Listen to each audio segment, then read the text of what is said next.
All right, welcome to the dive stream. This is Sebastian Dive 0864. We are even further off the coast of Uruguay in, I believe, the Montevideo Canyon at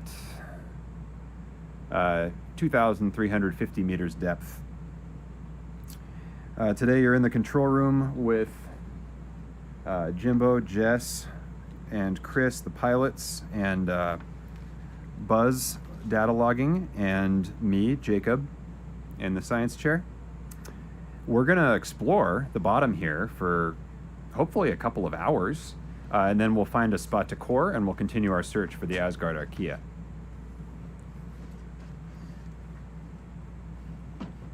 They're reporting an audio trouble. Yeah. I, Jacob, am speaking. Somebody said the audio is doubled, but it could be on their end. Turn off the old mic. This looks like a mushroom coral.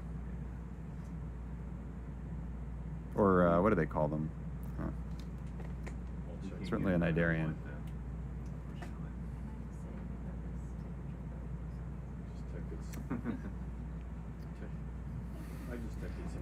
It's all right, Jimbo. Oh, can we please look at that hovering thing? Right-hand side.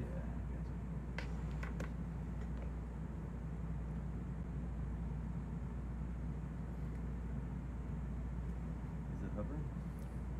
This thing. It looks, I think it's hovering. But It's not. it's on the, oh, okay. Yep. Maybe I can disturb it.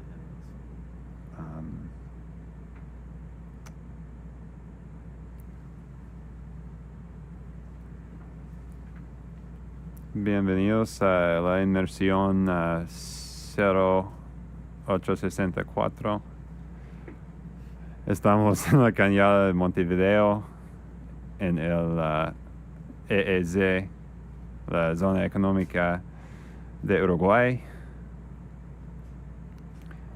Estamos buscando nuestros ancestros microbiales, los Asgards, pero ahorita mismo estamos explorando al fondo del cañón y mirando un oluturio, un pepino de mar. Hold on a second. So Jacob, you want to ID the Echinoderm. So I'll say cucumber, sea star, etc. Yeah. Hold on. Yeah,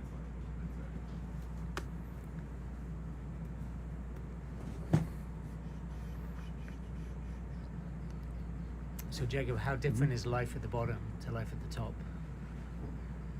I don't know, I've never lived there.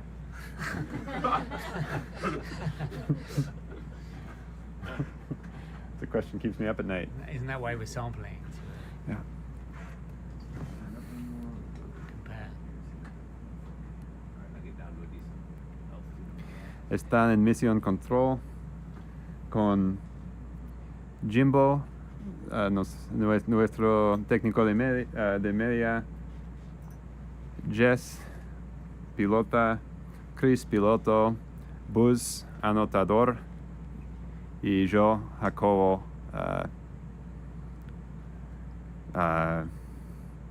no sé cómo es mi título en español. Soy científico con el equipo Spark.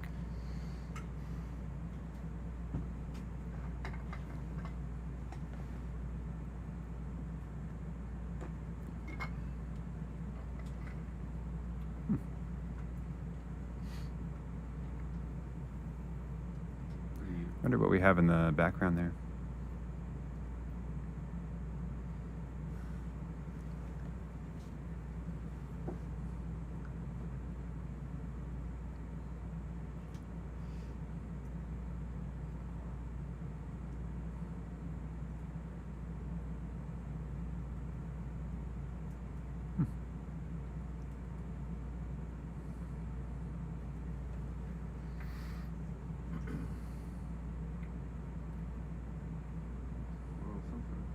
Yeah.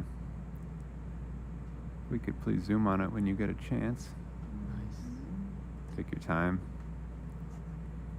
There's a little, what kind of looks like a doliolid or a long gone salp rolling across the seafloor.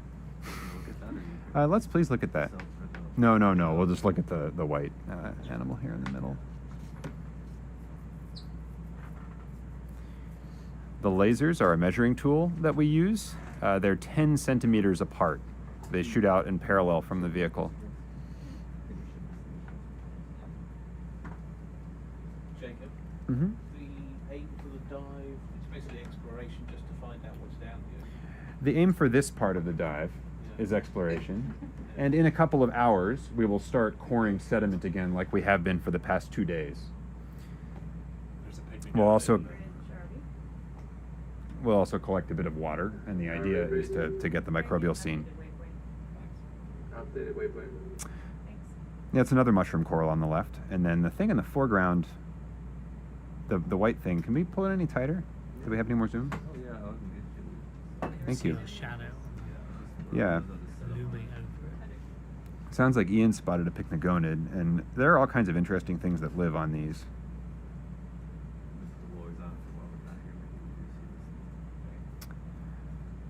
I think that there are also more benthic ctenophores here, just like yesterday.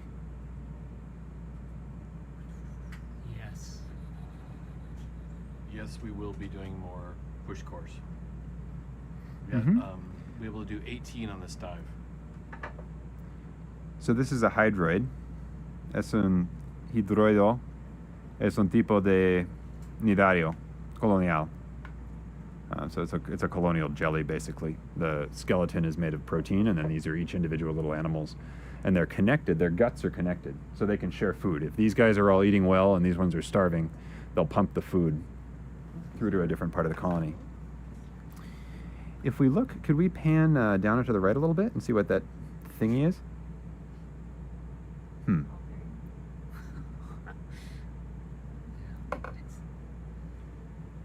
I don't know. It's not doing anything. It looks a little bit like a dead salp, but I don't know how it would have gotten under there. Also, things would probably be eating it if it were dead. Could we swing over to the other side, please, and see what's going on the pink mushroom coral? Okay. So this is a sea spider, or pycnogonid. Pycnogonida. Araña del mar. This, what do you think that is, Ian? It has like a windmill wormy type vibe, but I don't think it is. Tenemos dos especies de guasao, un scale polinoida, a scale worm down here, and then up above there's a different kind of polychaete. Is that, wait. No. Corrección es un isopola. I think it's an isopod, which type of crustacean. That is, in fact, a worm. And that might be a tiny benthic ctenophore, but I can't tell.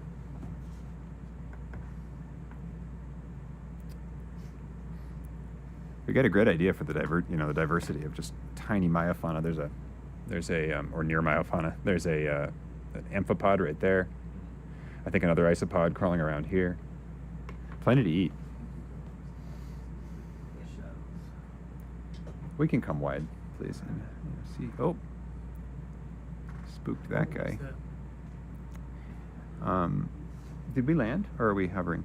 No, We parked. Sort of both. Okay. Like what in front of us is hovering. Ultimate flexibility. Oh, nice, because you have the pushers. We can keep on this head or a little bit to the north, whatever's convenient. Oh, there's a big pycnogonid. All right. La otra araña del mar. Las pycnogónidas son comunes en todas partes del océano, pero los que viven en el mar profundo, por la mayoría, son mucho más grandes que los de las aguas someras. So, yeah, Yeah. I'm with you.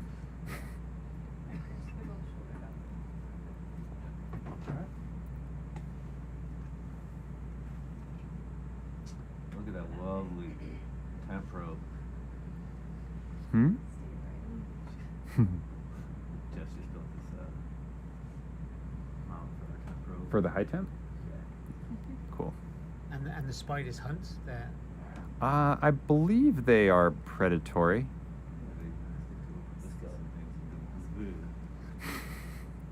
Do they actually? Yep. Oh, there you go. You heard it here. I guess they have proboscis.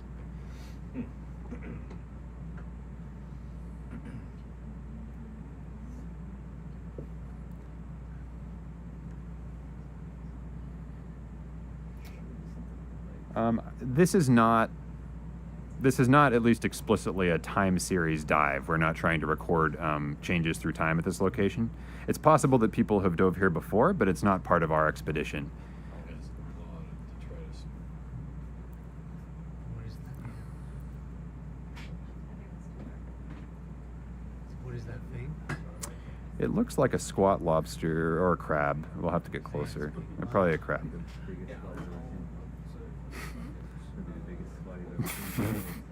Yeah, no way. It's a Luxorian kid crab. Wow, nice.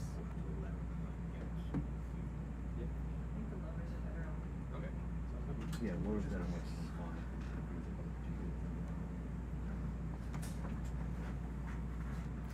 I think it's missing. I think it's growing a leg back. So it's missing its rear two right legs, but one of them is on its way in.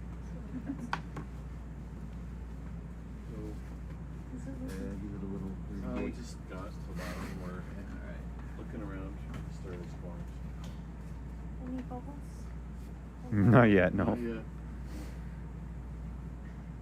I don't think we're gonna see any No? on the bottom of the canyon. But never know.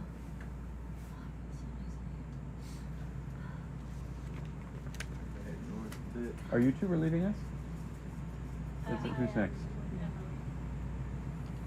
Awesome.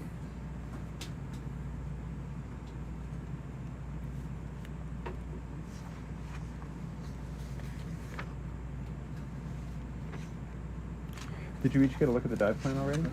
You have? Great.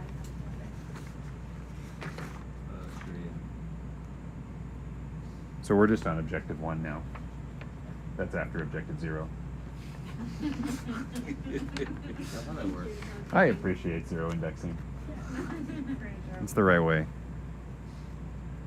Go ahead.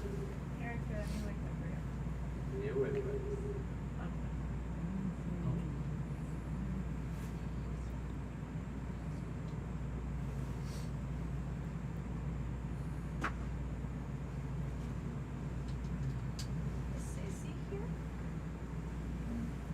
She was.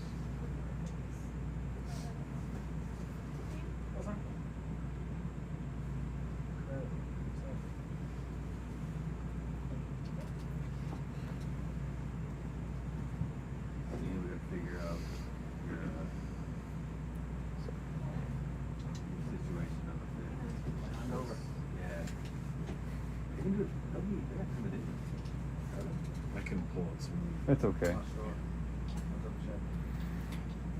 Yes, crabs and a lot of other crustaceans can regrow limbs if they have enough time and enough ability to defend themselves while they're missing some.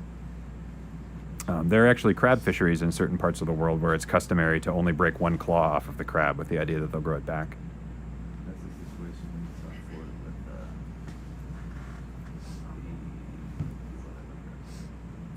with I wouldn't know. They take Stone crabs? I guess Yeah. they take the one off there. Mm-hmm. The same in my hometown. Basically break off one of their legs. You break off one claw because it's tasty, and then you let the crab go about its business and grow it back. I don't eat crab.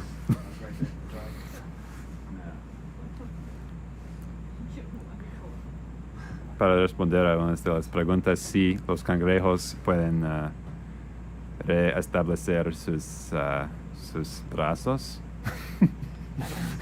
¿Sus cómo? Patas. Patas. Sí.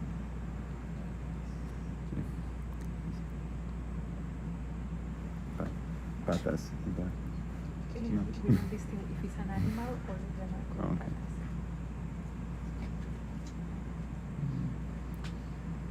There's a mushroom coral with all of its tentacles out. Many of these are bioluminescent. So in places where we, have good catalogs of the deep sea species, which is to say like Central California, about half, like a little more than half of the animal species on the seafloor make their own light, and almost 3/4 of the species in the water column do.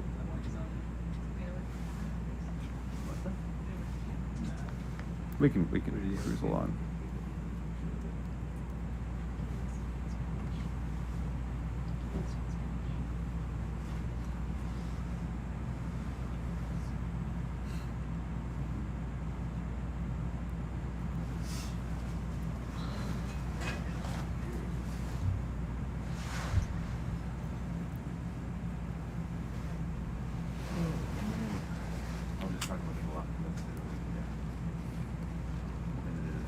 Hola a todos los que nos sintonizan.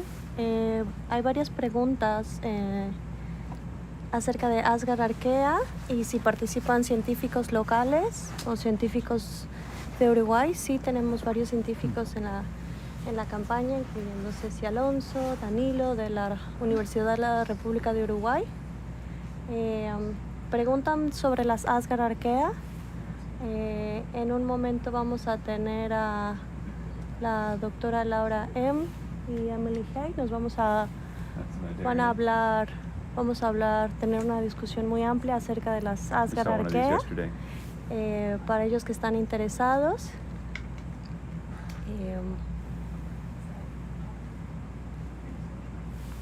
People said that they're here, Brett, talking.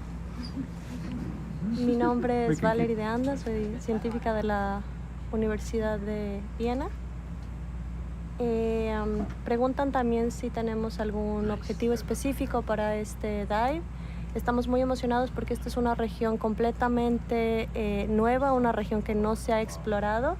Estamos yendo en un cañón, estamos a 2.350 metros de profundidad. Esta no es nuestra tercera estación, la más profunda. Ayer estuvimos a casi 1.000 metros, ahora estamos a 2.350 metros.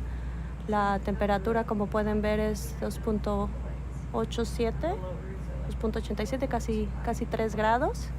Y el pH es 7.96, casi 8. Estamos explorando esta región para ver dónde podemos hacer nuestro muestreo de sedimentos marinos para buscar las Asgard Arkea. En unos momentos más les estaremos hablando sobre Asgard Arkea en más detalle, así que estén pendientes. Y sí, tenemos varios científicos de Uruguay, solo que ellos están ahora trabajando con muestras de agua. Tenemos jornadas bastante amplias durante toda esta expedición y no es parte de la Sub 200, esta es una nueva expedición. Empezamos el 11 de noviembre y terminamos el 3 de diciembre.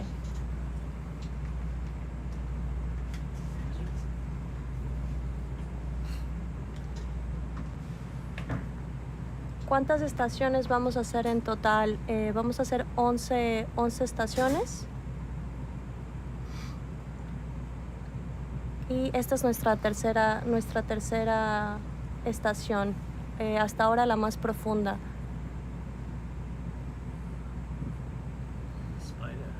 Can we have a look at this, please? Thank you. Have you seen a seafloor?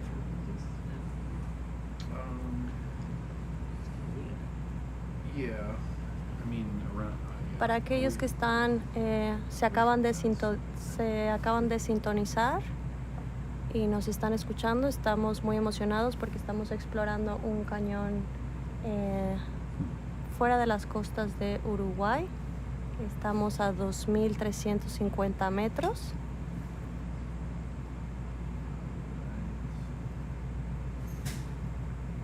It's a nice setup. Durante el descenso vimos bastantes animales. Aquí el experto Jacob nos hizo una explicación de todos los animales que vimos. Él trabaja con organismos bioluminiscentes. Can we? ¿Qué es lo que qué es lo que más les apasiona en esta expedición? Voy a hacer un censo aquí a Mission Control y voy a preguntar. People are asking what excites you the most on this expedition. So can you, Me personally? just in general, so I can. What Share excites that. us the most? Well, that's a lot of people to speak for. Why don't you just speak for yourself, Jacob? But the mushrooms was delicious with What excites you the most? Vamos a preguntarle al Chief Scientist, Brett. What's up? What excites you the That's most good about enough. this expedition? Move on. Yeah, why don't Nos you va a take it? contestar Brett. Yeah, so what someone asked what excites me the most. This is Brett Baker. I'm the chief scientist. Wow. So that's actually a hard question to answer because we sort of are like on a third site now, and I don't know. But what we're most excited to find is that we're going to be, when we collect samples, we're bringing them to the surface, and we're sequencing the DNA directly from the samples. So we're going to be looking at the diversity of microbes in real time on the ship. And Can we get a look at this? we're really No, excited that fish. we'll probably find entirely new branches on the tree of life. That's what I'm most hopeful for and excited for.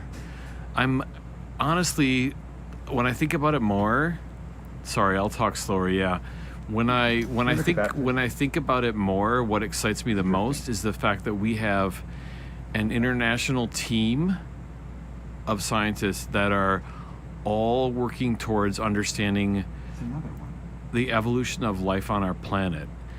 And actually, many of the, roughly half of the scientists on board haven't been on a research expedition at sea before. So that's exciting to me. Lo voy a tratar de traducir al español. Para aquellos que preguntaron, nos acaba de dar la respuesta Brett Baker, el Chief Scientist de esta expedición, y fue como una doble respuesta. La primera es, vamos a estar secuenciando en tiempo real. De hecho, estamos ya secuenciando, tenemos los primeros datos de secuenciación. El grupo de Brett Baker, aquí estoy viendo a Emily Aguilar, Emily Hyde, mi estudiante Swati Dubey también están haciendo parte de esto, están también aquí en el Mission Control. Y ya tenemos los primeros datos de secuenciación y estamos muy emocionados porque los podemos analizar en un rato, explorar la diversidad. Y la segunda respuesta de Brett fue que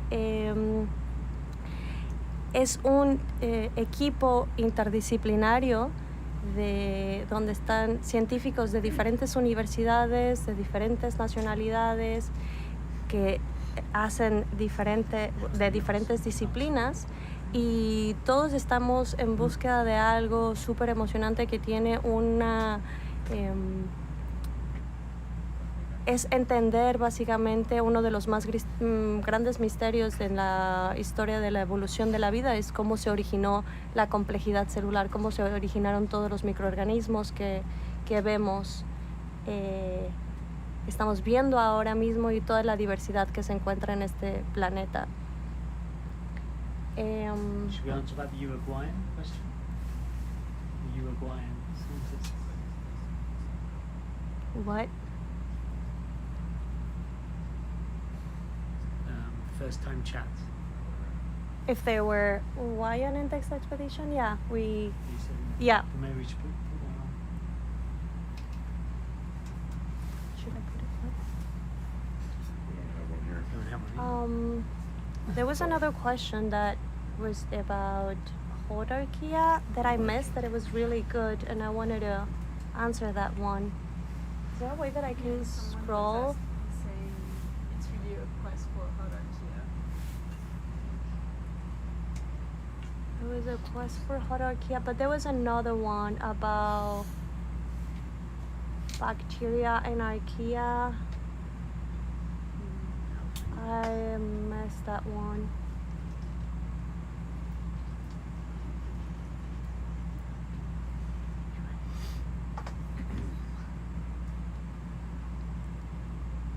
They said, thank you, Brett, for sharing your enthusiasm.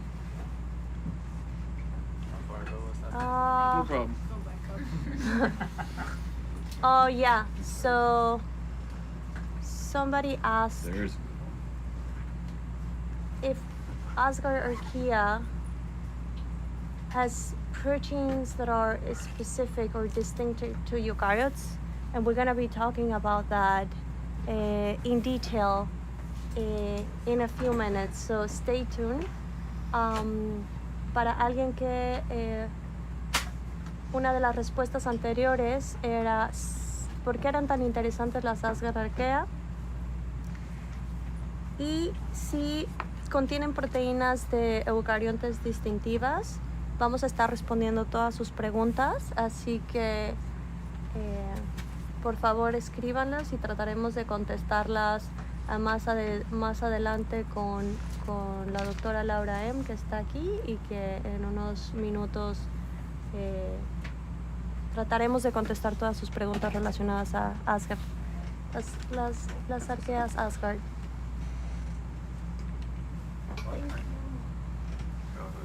Yeah. Laura, you want to hop in?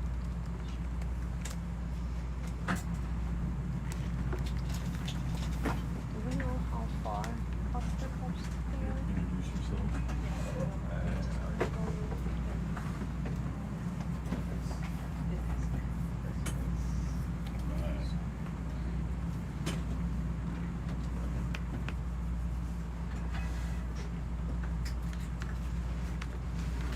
Here. Why don't we unplay? I'll bring it up to the back. Oh, because that makes more sense. Yeah, I can hand it to you. ¿Qué diferencia hay entre las arqueas y bacterias? Es muy buena pregunta. Un segundo, vamos a calcular exactamente cuántos kilómetros.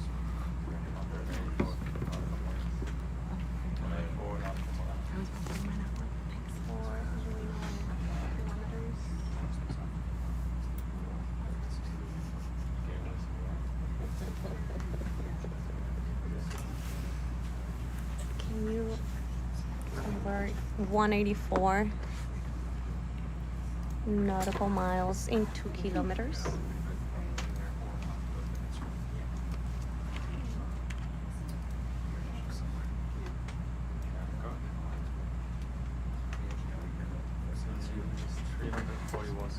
Okay, awesome.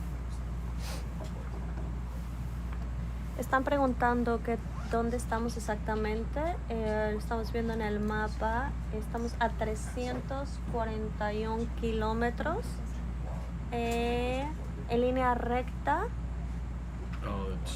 desde Montevideo. I'm sorry, the little. Estamos justo, Some sort of like sponge. sí, justo 350 kilómetros, dije. Sí, como 350 kilómetros, exactamente. Muchas gracias.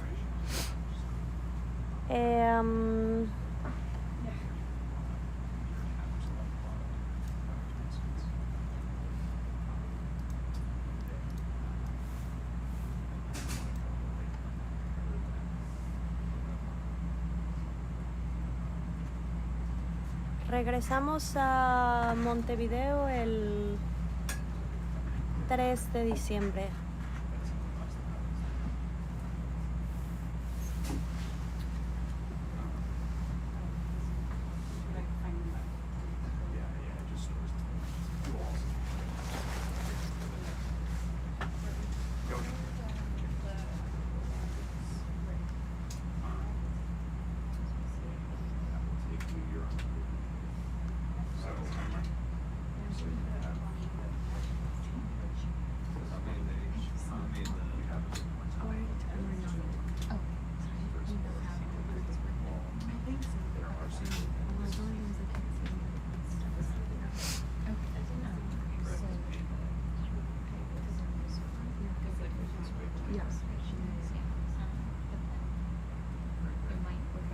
Sí, la diferencia entre arqueas y bacterias es, los dos son procariontes, tienen características muy similares, pero las características que hacen diferentes a las bacterias de las arqueas es, número uno, relaciones evolutivas. Si los ponemos, imagínense una genealogía, las arqueas y las bacterias están completamente separadas, forman un dominio diferente.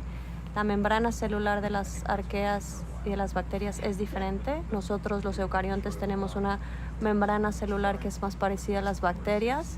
A nivel procesamiento de la información, los eucariontes se parecen más a las arqueas y tienen características de metabolismo similares. Sin embargo, esas son las 3 características distintivas.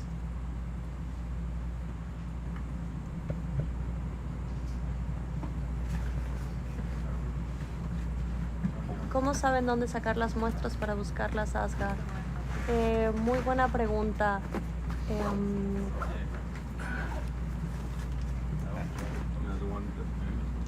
Danos un segundo porque hay unas logísticas aquí en el...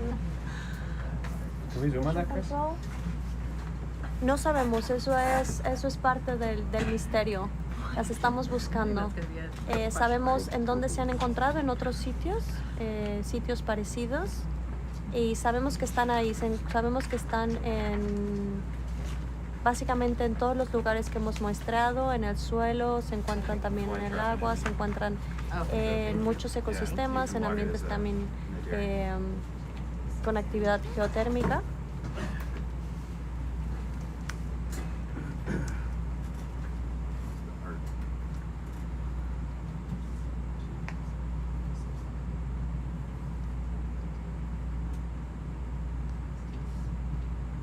Sí, básicamente estamos tratando de entender los organismos actuales cuyos ancestros dieron lugar a toda la complejidad celular.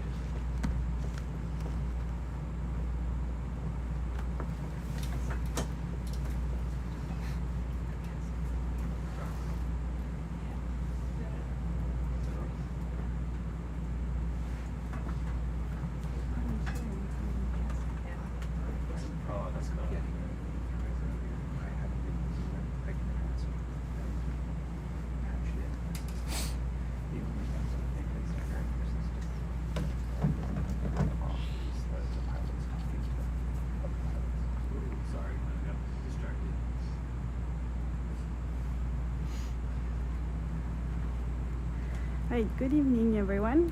My name is Laura M. I'm taking over from Jacob as watch lead. I'm another scientist as part of this cruise. This is my very first time as watch lead, and I'm also one of those people that Brett Baker mentioned earlier, who is for the first time on a cruise here, so I'm feeling very lucky to be on the Falkor today and to be with you tonight. So thank you for joining us during this live. I will be very happy to take questions that you might have and chat with you tonight. I am a scientist originally out of France, currently affiliated with 2 universities, so University Paris-Saclay in France and University of Rhode Island in the US. So unlike Jacob, I actually know nothing about animals in the ocean. I'm very much of a microbiologist, so I think some of you in the chat I've seen know very much more about this than anything I can say. So we'll be happy to tell you more about Asgard archaea and why we're interested in them, more than commenting about those beautiful images that we're seeing on our screen right now. So they're asking if we're trying to study and understand these archaea to learn more about our oldest relatives. Yes. So maybe we can start by reminding some things that we have known for a long time, which is that all of life on Earth is related. So you can think about it as sort of this giant family tree. So everything that you can see or not see actually on life, every form of life is related to one another. And so scientists have been, for the longest time, for hundreds of years, been trying to sort of build this tree of life. And originally, people were doing this really based on the shape of living beings. So if you can think about comparing animals, and so there are various bones, for example, for vertebrates, or for plants, various features of their leaves. So originally, this is how people used to do it. But in the last maybe 40 years, with the development of DNA sequencing, we've had the ability to, we've realized that we could actually compare characteristics across way more than just very closely related beings, but we could actually compare the DNA across all living beings, even things that don't look alike at all. So you could compare actually the DNA across things that don't appear to be related, such as bacteria and humans, for example, or humans and plants and bacteria, and try to put all of those things together on a single tree of life. And over time, as those methods for DNA sequencing have improved, we have been able to sequence more and more of all of life on Earth, and we have been able to compare that DNA across more and more of the diversity of life on Earth, and to reconstruct that tree of life. There's, of course, the stories a little more complex than this, but one of the limitations that we have overcome over time is that accessing the DNA of certain living beings, like microorganisms, is not easy, and especially when those microorganisms live in very remote places or are not very abundant. And that's the case for some of those archaea that we are interested in. And so that's the work that Brett Baker, who is chief scientist on the cruise that we're leading here, has been doing for many, many years, is to try to go to some of those remote places and try to sample some unexplored environments, and try to access DNA from those environments and sequence it for hopefully uncovering new organisms from those environments, and adding those to this giant tree of life that we're trying to reconstruct. And over time, we're little by little adding more and more leaves and branches to this tree of life.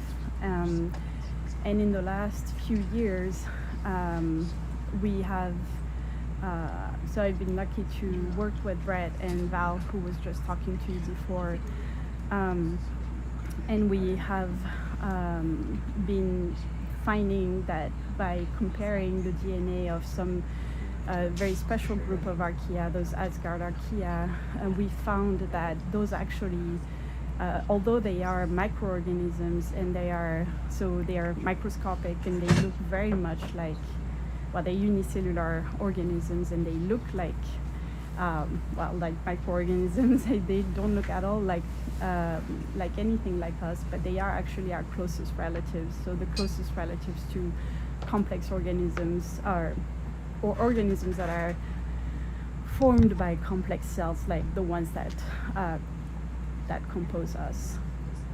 So this is a long-winded answer, but to explain a little bit why we're so interested in this group of microorganisms. And this is just the beginning of this quest, because we know now that they are the most close relatives that we have among the microorganisms, but we still know very little about them.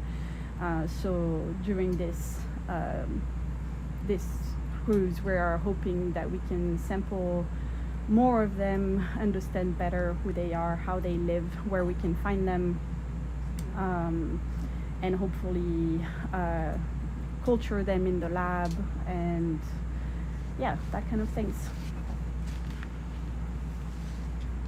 I don't know, Val, if you want to translate some of this. Or... Sí, voy a retomar, salí un poco, pero voy a retomar un poco lo que nos explicó Laura, el trabajo que hemos estado haciendo respecto a las Asgards.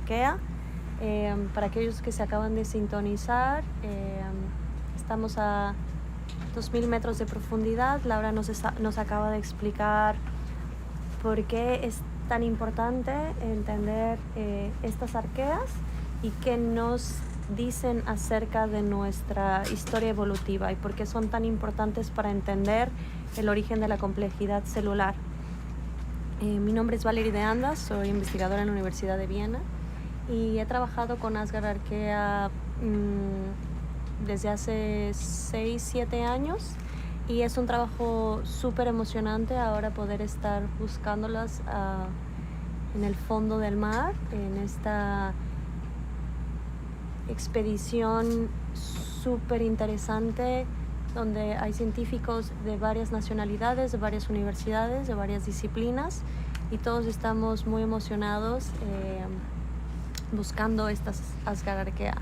Desde un punto de vista evolutivo, las Asgards son nuestros ancestros más lejanos. Si consideramos cómo se originó la vida en este planeta, la vida compleja, la vida multicelular, se originó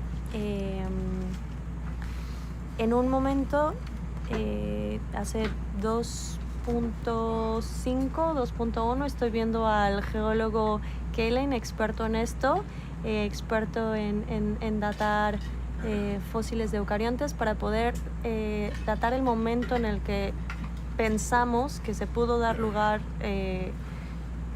la vida compleja, la eucariogénesis. Y los parientes de Asgards, los ancestros de las Asgards, estuvieron involucrados en este momento tan importante en la historia en la historia evolutiva de nuestro planeta. Ellos estuvieron involucrados en dar origen a el primer eucarionte, el cual dio lugar a toda la diversidad que vemos en nuestro planeta. Entonces, para poder entenderlo, estamos dando una vista de genomas, de organismos muy importantes desde un punto de vista evolutivo, pero también muy importantes desde un punto de vista ecológico.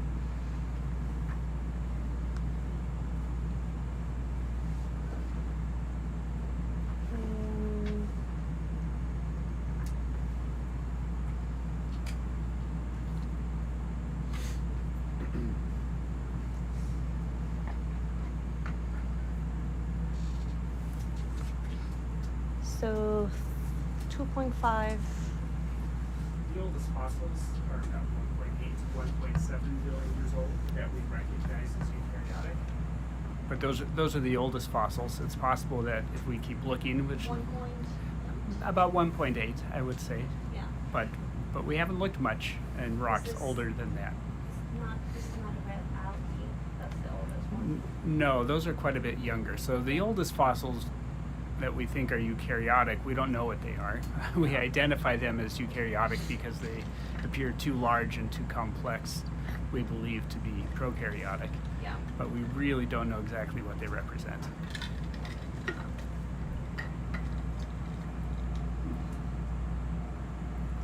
Yeah, maybe we can just go back to, so we recognize three nowadays, like there are three big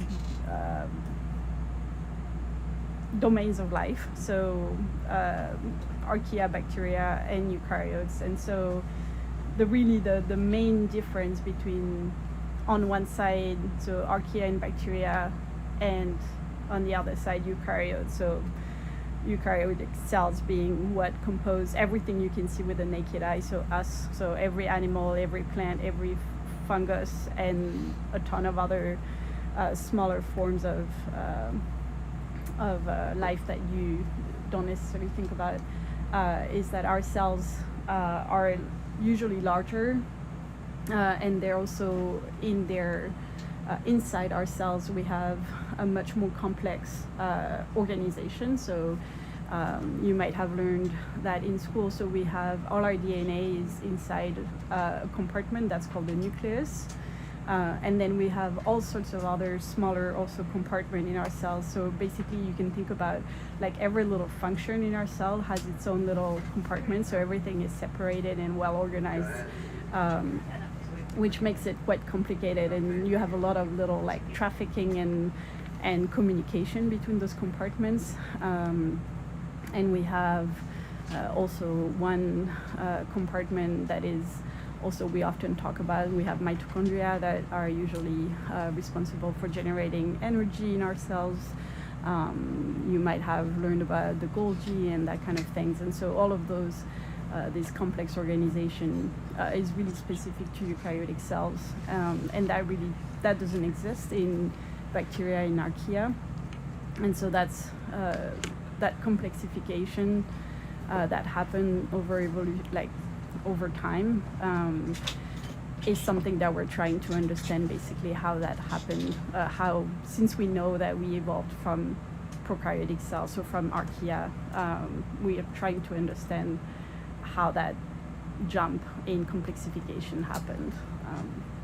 And what we're discovering as we're studying, so we used to, before we discovered Asgard, we really, so many of those features were really, really thought to be unique to eukaryotes. And as we're learning more about Asgards, we're learning also that they have some primitive forms of those complex features that we find in eukaryotes, which makes them really sort of extra special to us to study.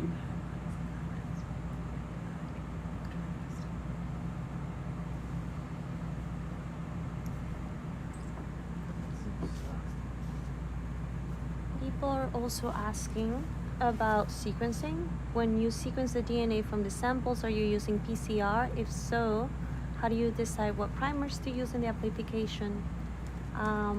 So we don't use PCR. We don't use primers. We're sequencing the whole community. We're doing real-time metagenomics, and this is something very important to not bias the amplification, as you mentioned.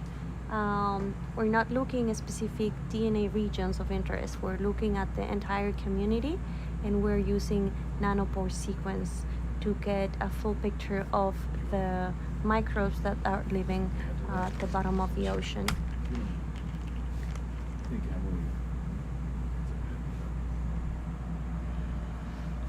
Hi, I'm Emily Hyde. I am also on this expedition. I am a PhD candidate in Brett Baker's lab, the chief scientist, and I am also part of the team that is working on DNA sequencing on board.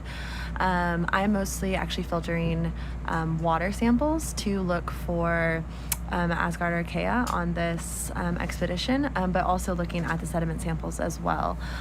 So, we'll be taking Niskin bottles while on this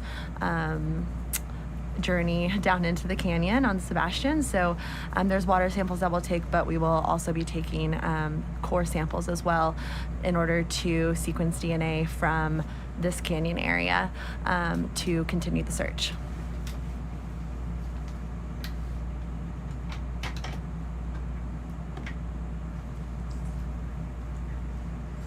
So I'm getting my own private line of questions about this. We have a lot of listeners, so I'm being asked what's the sort of how similar are bacterial and archaeal genomes. That's a really good question. So both of those domains of life are really, really huge, and there's a huge diversity in also like all meanings of the term. So in where you find them, meaning what kind of environments they live in, meaning what kind of genes they have, and so in microorganisms you find a lot of them will share genes based on the environments you find them in. So microorganisms tend to exchange a lot of genes that help them adapt to the environment they live in. So think about, so you may have heard about antibiotic resistant genes, for example. So they have a set of genes that they exchange easily that help them survive more, like better in specifically difficult environments, for example. So again, microorganisms that live in similar environments tend to share more genes. So it's difficult to say how similar genomes from bacteria are to archaeal genomes, because it depends which ones you're looking at. If you're looking at bacteria and archaea that live in extremely hot environments, for example, they might share more genes than if you're looking at bacteria that live in cold environments versus archaea that live in hot and salty environments, for example. But overall, I don't know. I'm not sure I will say something right here, but they might share maybe somewhere around 20-30% of their genes. I'm not sure there's a really, I think there's a really broad range of numbers here. I don't want to say something that's completely off. Okay, I think we should call. We should core here? Okay. All right. So we can, before we land, we could just find a spot. Anywhere's the fine. So, Niskins? yeah, so fire 2 Niskins off first, and then we'll land. All right. So I guess we need to go down to about a meter. Is that right? Yep. Yeah. All right. So we're gonna retrieve some water from where we are here. As I am talking to you, we're actually trying to retrieve some samples here. 6, yeah, good.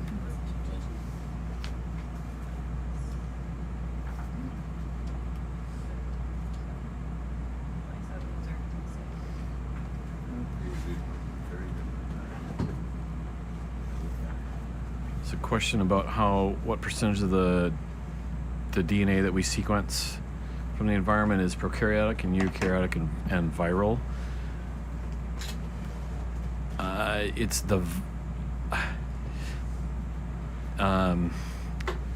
yeah, it depends a bit, but I mean, it depends what your sample is. So sometimes you'll get worm in your sample and it'll be a lot of eukaryotes, and it also depends if it's the water that you're sequencing or the sediments. So in general, I mean, say like it's dominated by prokaryotes and viruses. Eukaryotes are usually less dominant. So whenever you fire them, just let me know. Fire? Okay. 1 and 2. And so So now we're preparing to land and collect some mud, some sediment cores. We just fired 2 Niskin bottles, which are collecting water. We want to do that before we land, because once we land, it's going to kick up mud, and it could get in the water. Try not to get those worms. Not to get those worms, so like a place where there's no. Here's the white specks. Did you get that in there? So here come, Emily, you'll did you see, get the Niskins? I've got 2. Okay, great. Yeah. in a second, you'll see the So when all of them coring are- samples. When all of them are off the bottom, you can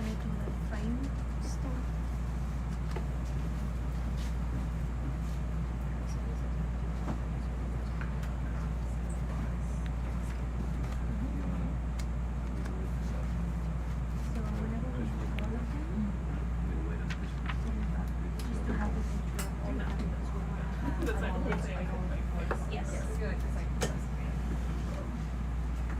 You have it here? Yeah, this is perfect.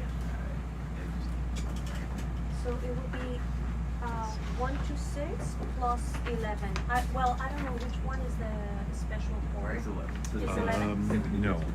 No writing, Just just logging. Yep, and you'll hit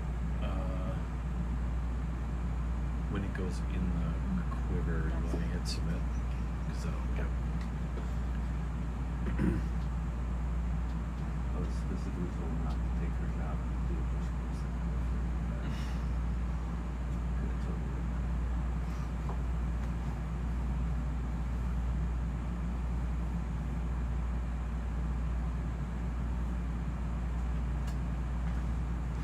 So we might be a little quiet because we're busy sampling, but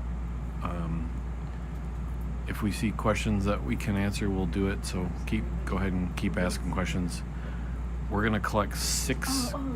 Sorry. cores Yes. at this site Sorry. at the bottom of the canyon, and then we're gonna climb up the wall of the canyon.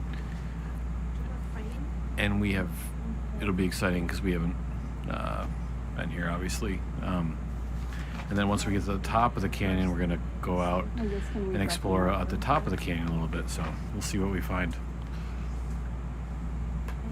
6 plus 11, that's Jacob.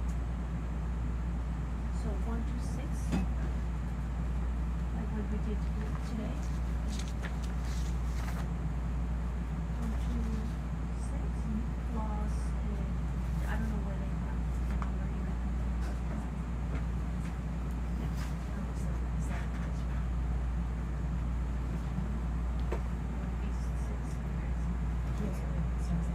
Yeah. We're gonna do 1 through 6. No, it's okay. Thanks for asking the questions. And keep them coming. So the question is,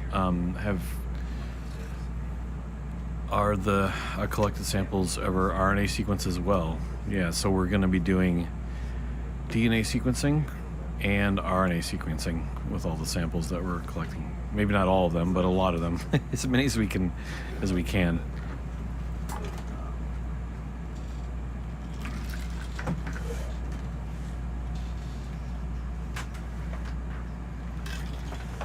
want points from the polling site or not? It's automatically when you. Yeah. Yeah.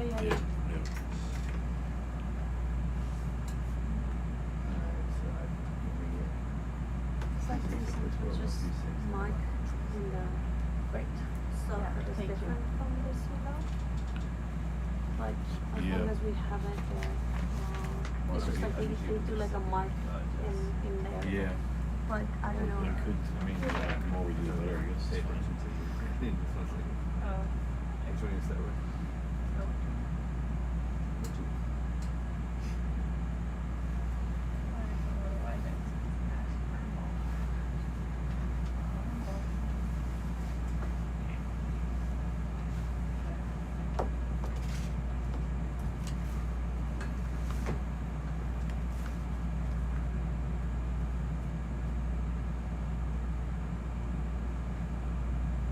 So as you see here, we're trying to retrieve some sediment, some cores, so some samples from the bottom. So, it's like obvious biology there, and we try to report that. Like, yeah, so don't, it's obvious, it's not. We're gonna go there.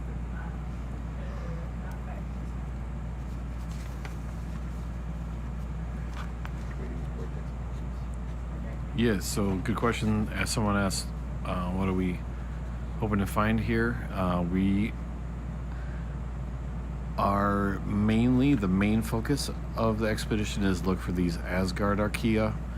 They're our closest ancestors in the microbial world, so single-celled organisms. And we're trying to learn essentially, in a nutshell, how we evolved to become multicellular complex cells on our planet.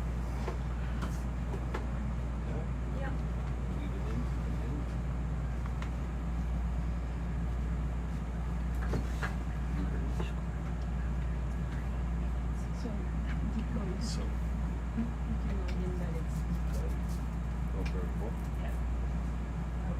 yeah. Yeah. There you go. Yep. Yep.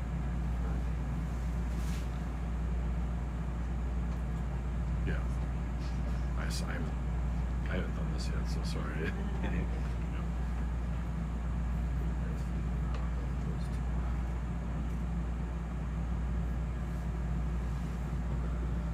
Also, to follow up on one of the questions I was asked earlier about if we get DNA from eukaryotes as well.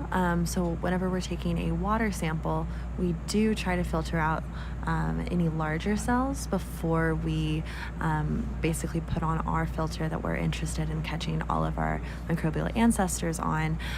So that is something, you know, we have to think about, is making sure that we're just sequencing or trying to sequence the DNA that is from both bacteria, archaea, and viruses as well, since they are going to be more in the community that's going to get caught in a smaller filter.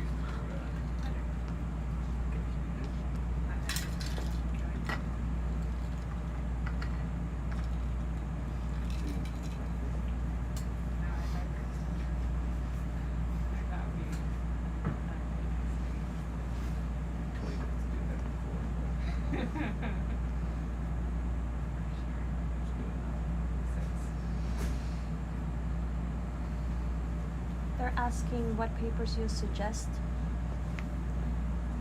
for. They want to go more in depth with the genomic and taxonomic analysis of this research mission or research missions like this. I guess probably a good place to start is there's a paper called A New View of the Tree of Life. It was led by Laura Hugg. It's in the journal Nature Microbiology. Jill Banfield. Yeah, that's a really good. It's like it's essentially it's an overview of the tree of life, based on what we've learned from doing genomes from nature.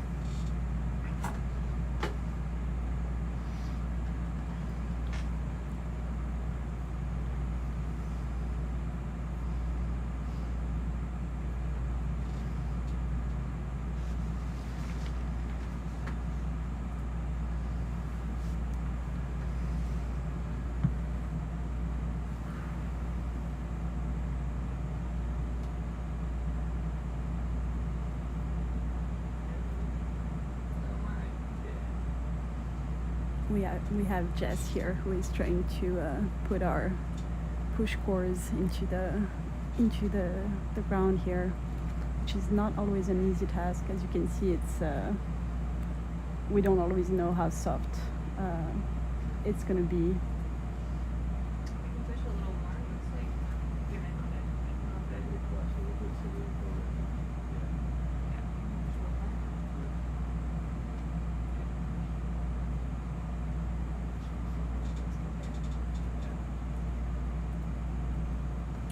Is there a way that we could put the map on the location of where we are?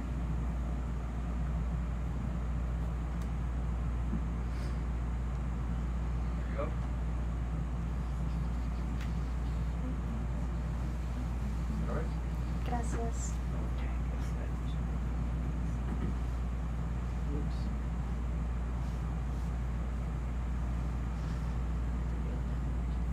Para los que se acaban de conectar, aquí estamos viendo el mapa. Estamos más o menos a 300 kilómetros de la costa de Uruguay, a 2.000 metros de profundidad. Estamos realizando nuestro muestreo en los sedimentos marinos en búsqueda de Asgard archaea.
Sorry, we're getting very quiet here. We're very focused on what's happening with the samples.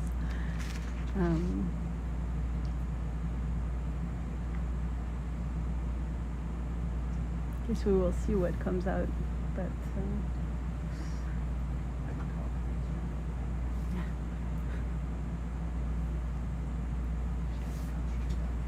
yeah.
You got that one? Yes, I've got all 5.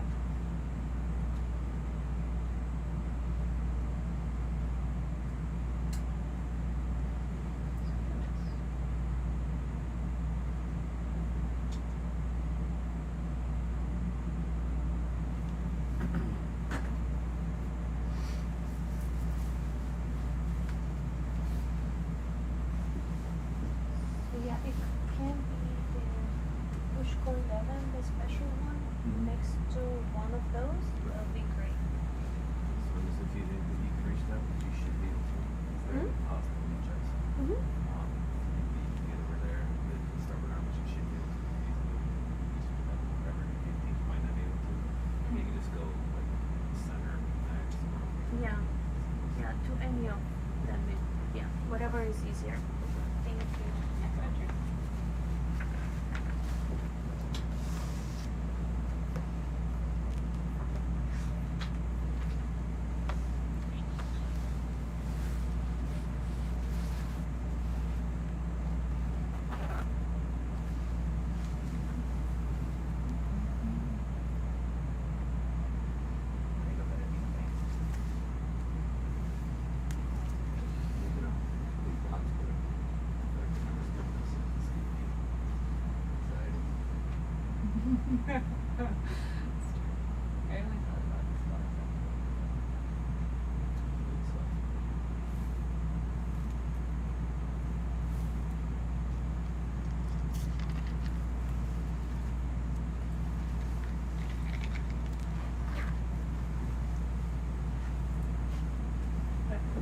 So will we try to do this to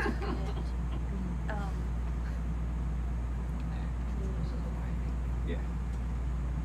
oxygen profiles? One of so we always try to get one of them. So whatever is closer to 11, that's your So this area is, so this canyon is an area that is completely unexplored as far as we know for microbial diversity.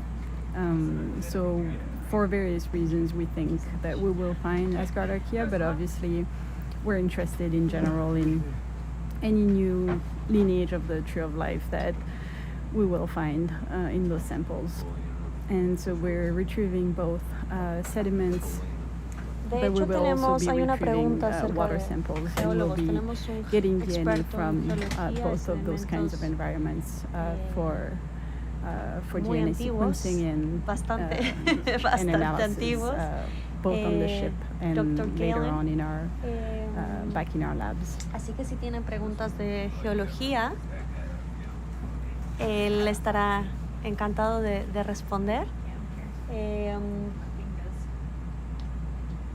There were some questions about geological time. I lost it.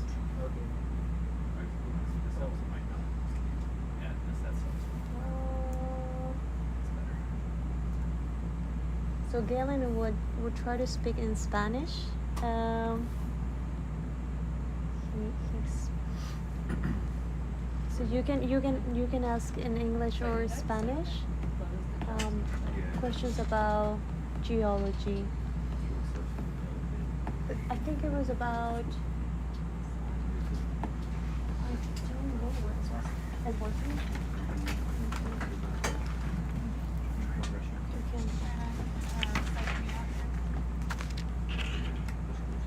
You could.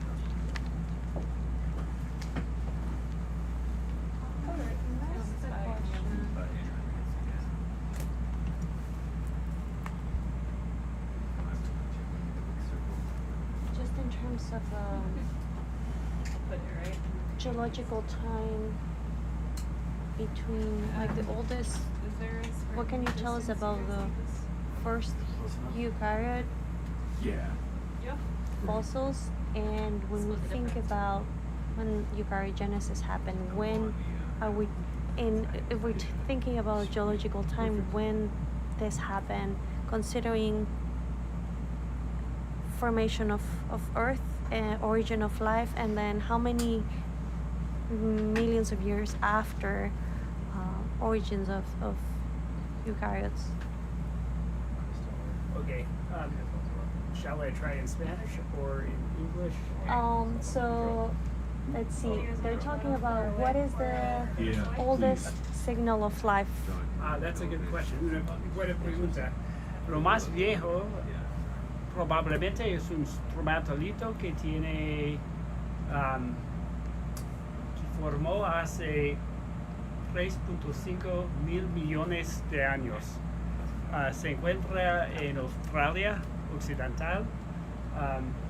Entonces, supongo que es la mejor evidencia. Hay otra evidencia que no todo el mundo cree que es más viejo.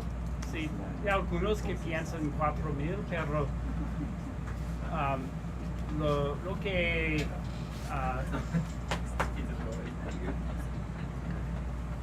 the oldest that most people believe for sure, que no es ambiguo, es 3.5. Sí. Pero los fósiles, los más antiguos de eucariotos son 1.8, 1.7 mil millones de años.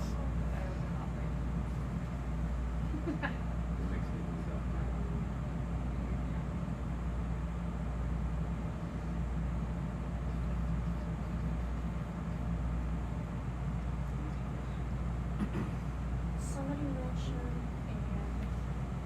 Okay, I'm gonna start pulling them.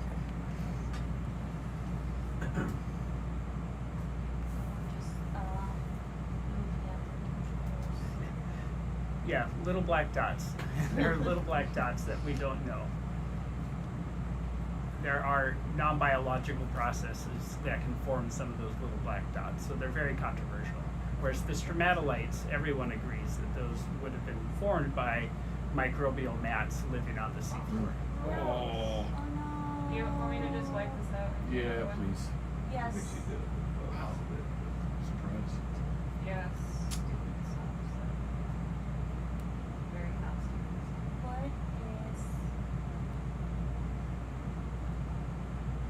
What can you tell us about the older fossils that were in hydrothermal vents that were supposed to be older than the stromatolites, and there were some that hot springs that were also claimed to be the oldest ones. So there is some sort of like mixed evidence in terms of when and what is the oldest evidence of life on Earth. Yeah, in fact, those are all found in more or less the same area on the Pilbara Craton in Western Australia. And those ones in the hydrothermal vents are about the same age, unless you're referring to the ones in Quebec. So, I mean, there are possible older, possible fossils in Quebec, which is actually where I live, that people think may date back as far as 4.1 billion years old. But again, those are little black specks, and it's concerned that they're abiological processes that may have actually formed those. The other ones in Western Australia are about the same age as the stromatolites. So I personally prefer the stromatolites as the more convincing evidence for early life on Earth. Surely it originated well before that, because stromatolites would have formed as a result of microbial mats, probably photosynthesizers on the seafloor based on the environments we think they formed in. And that suggests that this life postdated the last universal common ancestor of all life on Earth today. So exactly when life originated, that's a tough question. And the geological record is very sparse, and much of the evidence, as you probably have already gathered, is quite controversial.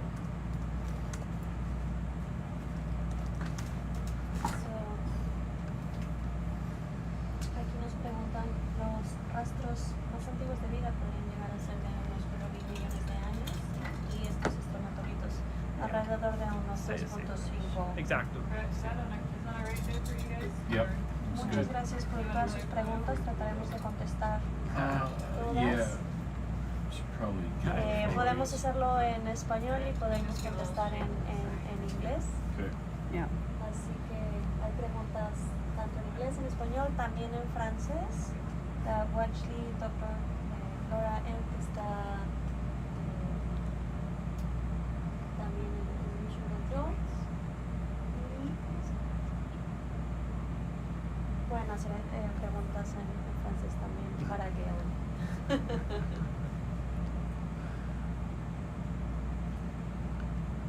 Perfect. All right. All right. Yeah.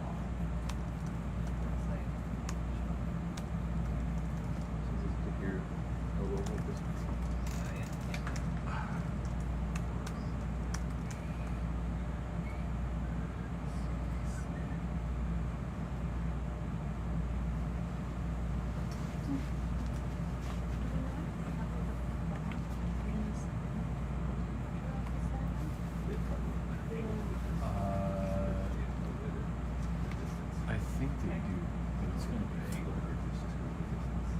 all the way down.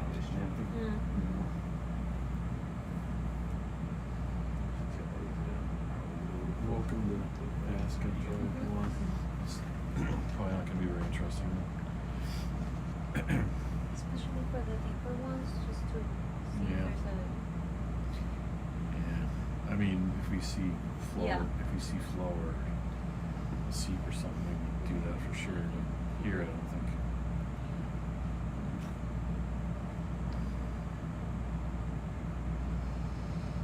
You guys want to see it before it goes? Looks like it's only a little a little bit, I don't know what's going on. Yeah. Fluffy stuff. Ooh, wait. Can you take a? If you guys Is want it to dark? stow it now. If you guys want me to stow it. Just Man, I think this is like. you guys want this? I think it's up to Val, I guess. But that's the one for. That's Like the how one. many centimeters? 8 centimeters. That's the one from Jacob. No? That's max I can but do. Brett, it might be hard to get Yeah, off this one one, is- But it's, yeah. Okay, stay. What do you think, Val? I think They might all be like this. they all might be like I that. think we should just Yeah, move let's forward. let's just keep it. I'm gonna. The base of the canyon is just Yeah, like a bunch yeah. of fluff that's falling in. I think that's maybe what we're getting here. Yeah. Let's go with I mean, we yep. knew this was gonna happen, so it's fine. Yeah, Yep. let's just keep going. You need 8 centimeters, right? For your. Yeah, I mean, that's max I can do. Okay. But shorter is fine. Okay, Yeah. okay. Yeah, I'll profile what's there.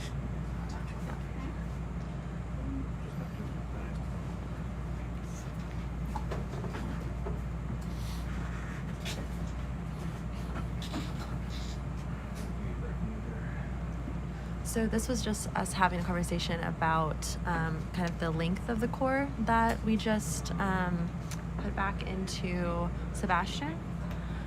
1 second. Okay, there we go. So typically we would want a longer core, but it looks like the sediment in this area isn't really going to allow that to happen. So we're going to go ahead and just move forward with this coring at this location. And I just wanted to note one thing here. So you might have heard some conversation about, making sure that we get cores that are at similar areas to one another. And that's one of the really great things about working on an expedition that is has this many different scientists on board. And basically what we can do is use different approaches, not only to study different things, but also to study the same thing, to see basically what we can find with different approaches to look at the same, whether it is microbe or type of geochemistry, something of that. So that's one of the reasons why we might want cores that are a little bit closer together. Let's keep it on sort of the line schedule when we get up to the wall too, so. If you're just joining in, just give you an update. We're at the bottom of a canyon, about 200 kilometers off the coast of Montevideo, Uruguay, and we're collecting some cores. And we're gonna go, once we're done collecting these 6 remaining cores, we're gonna scale up the canyon wall and explore a little bit to see what we find. Like when I'm picking them up, I can kind of like push down a little bit more while I'm picking them up. I don't think it's gonna, let's see how they look. So as you can see, And we love questions, so keep them coming. Yes. We have a phylogenetics expert. We have a biogeochemist expert. We have an archaea biologist expert. We have a geology expert. So any questions that you might have, keep them coming. There was a question a little bit ago about how long it takes from sampling the sediment cores to having any idea if there are archaea in there. That's a great question. The cool thing is we have DNA sequencers right on the boat. So as soon as the sequencers are running, so this is sort of like a new technology. We're able to actually sequence at sea.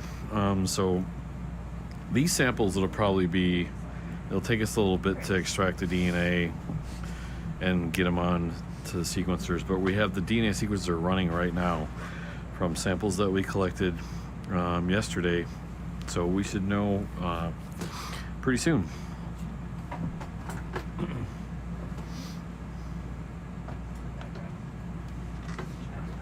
Yeah, then it takes us a little bit longer from having the sequences to actually knowing what they mean. What I mean by this is like knowing who they belong to, like where those organisms fall onto the tree of life. But this is still pretty amazing that we can get that kind of information so quickly. So that's part of why we're all quite excited to be able to, first of all, see what we're seeing right now. So in real time, seeing those samples being taken and then being able to extract the DNA on board and sequence it on board, and then trying to analyze it almost instantly and see what kind of new organisms we have right under our feet, basically.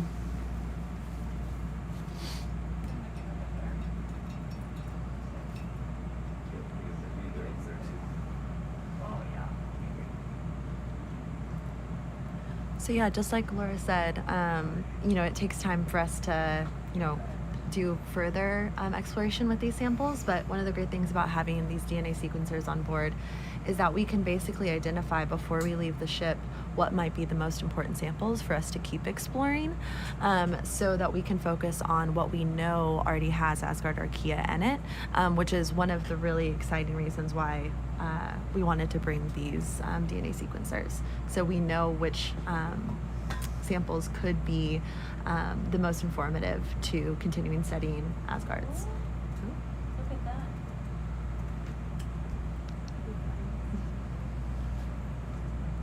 Emily is really multitasking right now because as she's talking to you, she's also making sure that we're keeping a really good record of all of those cores that are being taken right now, because that's a really important part of the job, is to make sure that we have a really good track record of everything that's being sampled, and so that we know exactly what comes from where at any given time.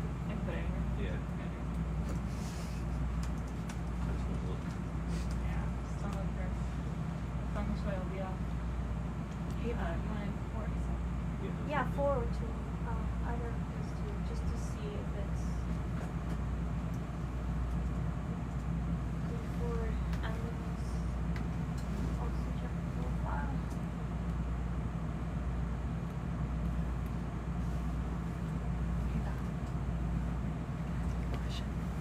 So, whenever you're logging the course, I'm making little notes or whatever. But are you also recording like any of these things? That's my phone. Just make sure. Thank you.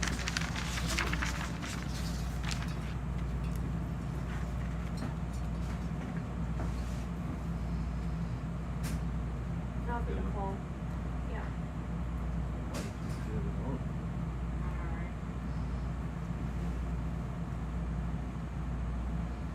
So for either 2 or 4 4. Yes. for you. Mhm. Okay, perfect. Depending on. Oh, it's so much better. Oh, this one is. Yeah, that this one's one is very good.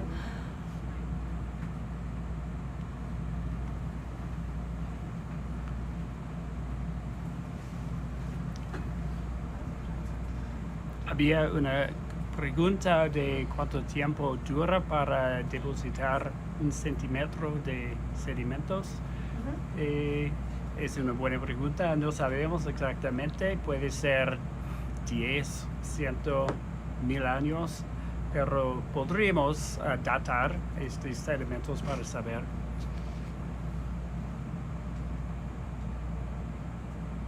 Sí, de hecho es parte del equipo de la Universidad de la República de Uruguay. Ellos van a hacer la datación.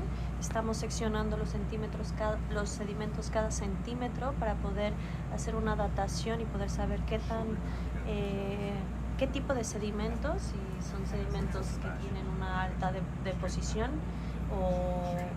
o no, si son sedimentos muy antiguos. Es lo que tratamos de entender porque realmente es una zona bastante inexplorada, y también estamos haciendo otras cosas para poder entender un poco más acerca de estos sedimentos. Realmente no sabemos mucho acerca de esta área, y por eso estamos muy emocionados de seguir explorando. I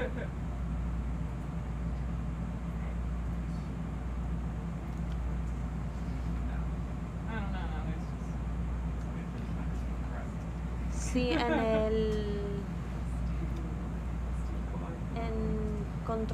misión control, estamos geólogos, biólogos evolutivos, pueden preguntar de bioinformática, de biología computacional, de ecología microbiana, de evolución, de geología.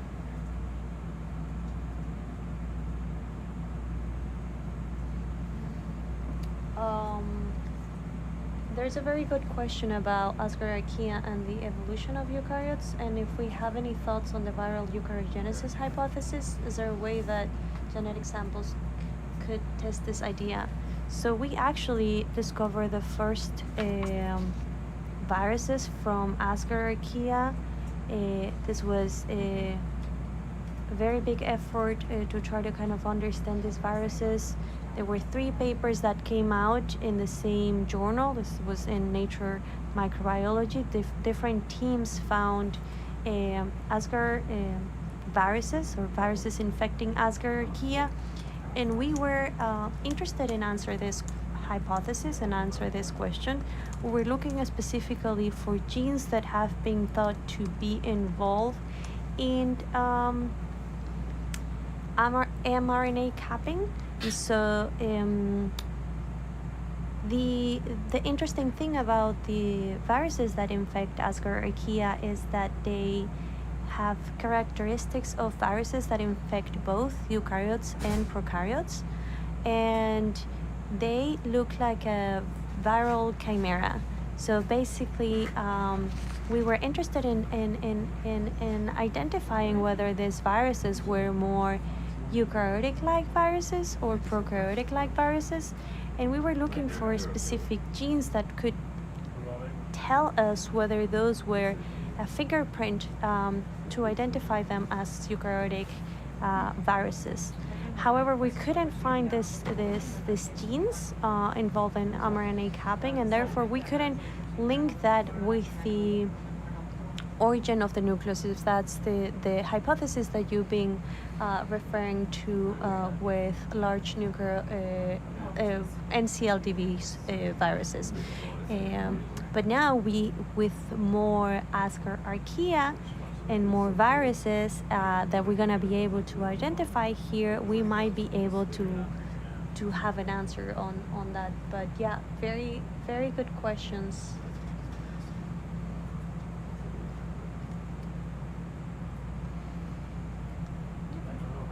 La expedición estamos buscando Asgard archaea, nuestros ancestros más lejanos. Esa es la misión de nuestra expedición, y secuenciar en tiempo real y tener una idea en tiempo real de las comunidades microbianas que están viviendo en estos sedimentos y están asociados también a la columna de agua, que es lo que mencionó Emily Hyde.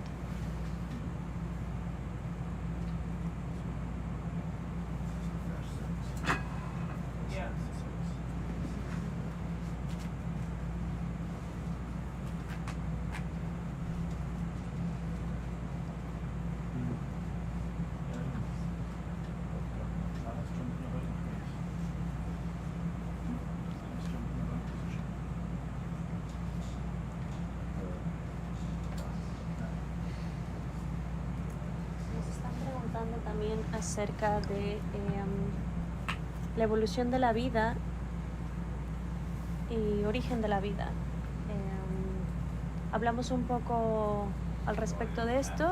Tenemos las evidencias de vida en el pasado, tenemos la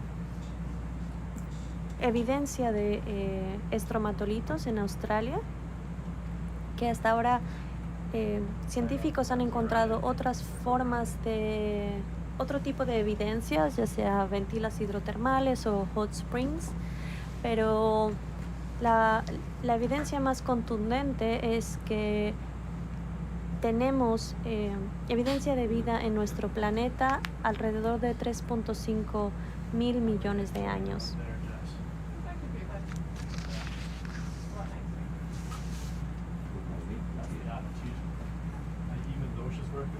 Thank you, Jess, for those scores. You and what?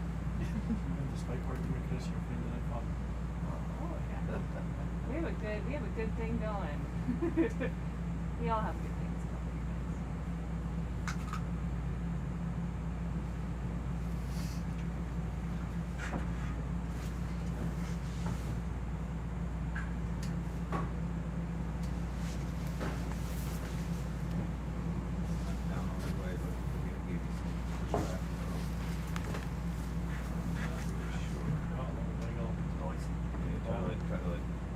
For every centimeter, it can be. It really depends on the sediment. We don't really know how old the sediment, but it could be millions of years. How's the? A million years. It could be, probably not here. Probably not here. This looks like it's high sedimentation rate, so they look very new. It looks like there is a lot of organic material being deposited, so that's what we're trying to figure it out. If we go deeper, probably deeper in the sediment, a few hundred meters, probably a kilometer down, that's when we potentially gonna be looking at older sediments.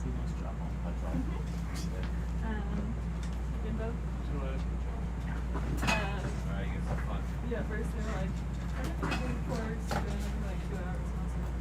And I was like, I'm going to do it.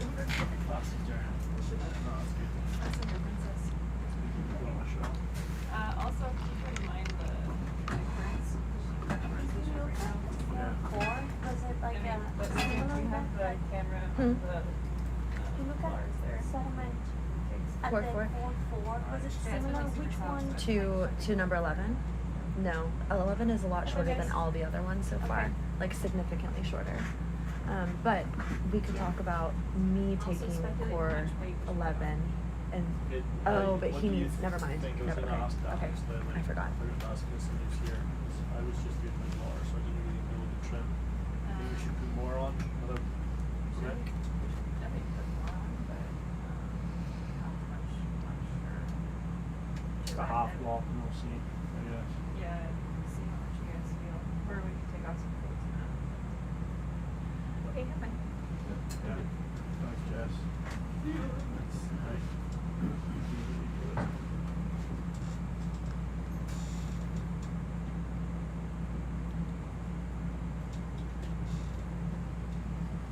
Look like it's.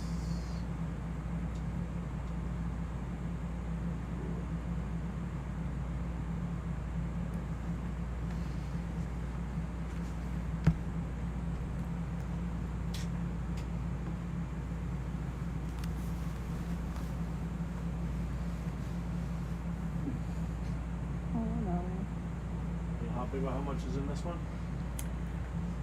Oh, that's You want to try it? I think that's fine, right? I guess that's pretty similar Wow. to core 11. Hmm? What do you think It's that's really fine? similar to core 11. Like the Yeah. the depth of it. Yeah. I mean, Yeah, I Happy think with that's that? Or fine. do you want yeah. Yeah, that's fine. That's Yeah. totally fine.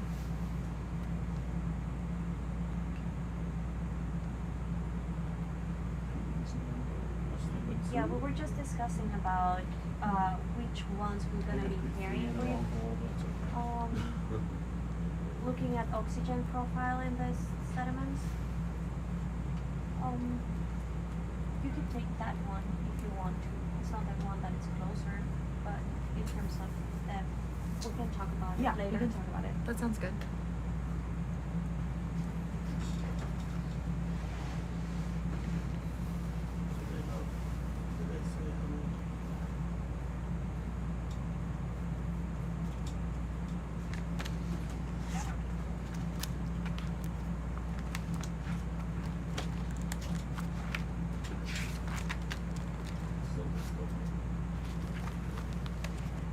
Those are very good questions, Paxi. Quote,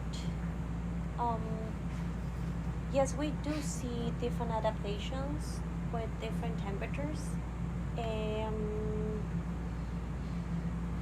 especially in other areas where I've worked on. As you go deeper in the sediment, the temperature increases. However, here it doesn't yeah, it seem has to be to, the yeah. case. But in terms Yeah. of genomic material, we do see an increased GC in those organisms that live in higher temperatures and higher hydrothermal vent systems, for example. And the presence of specific genes like reverse gyrase that is associated or found only in organisms that are expected to live in high temperatures.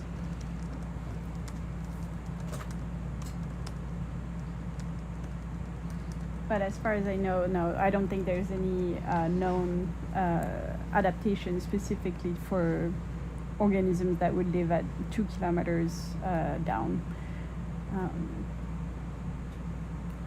I don't think, because they are microscopic, I don't think, like, pressure doesn't apply to them the same way that it would apply to us, to the point that it would necessitate strong or like really important adaptations at the genetic level.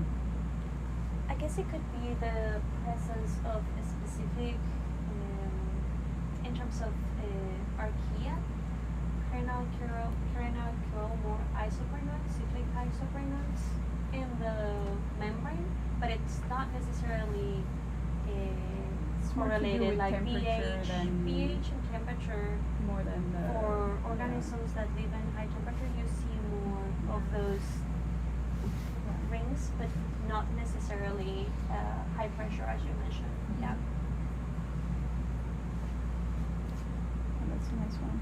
That's cool. Vamos a estar transmitiendo para aquellos que se conectan desde Uruguay o desde Argentina hasta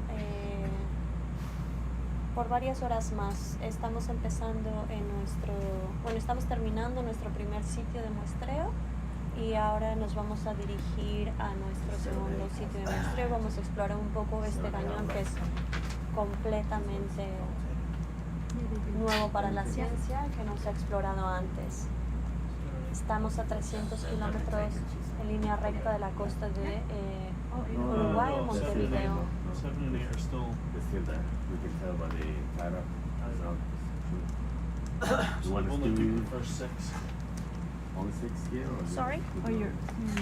Yeah, we So can you tell. had 6 and 11, and now we're Oh, you're going- right. You're right. Yeah. So 7 and 8 are still here. Yeah. Alright. Yeah. So are we done here? Yeah. Yeah. Yeah, we're good. Yeah, correct.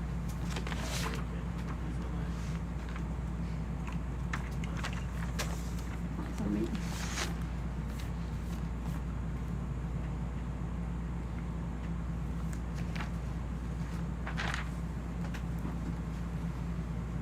We're moving now? Yeah. Yeah. Yes.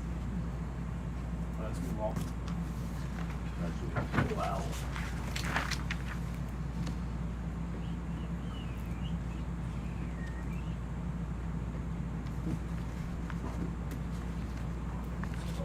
Lock. And light on. Yeah. Yeah, good. All right. So we had an objective of taking 6 course here, so which we did, or 6 + 1. So we did that, and now we're gonna continue to explore a little bit this canyon that we are in right now. So we don't know exactly where we're gonna stop next. I mean, we have a rough idea, but we'll see if there's a spot that seems promising along the way. So you're gonna be following along as we keep exploring. So we'll head north. Probably for the Yeah. next. I don't know what time is it. Yeah. Probably for the next hour or so. We're gonna be doing a little exploration. A place to pour over there. Perfect. Yeah. Okay. Thank you. Bridge ROV.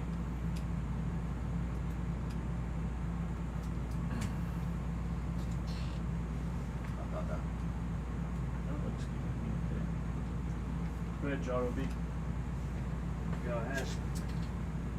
Good evening, Eric. We've got a new waypoint for you, mate. Good evening, Midwater Mike. New waypoint. Thanks, mate. No worries.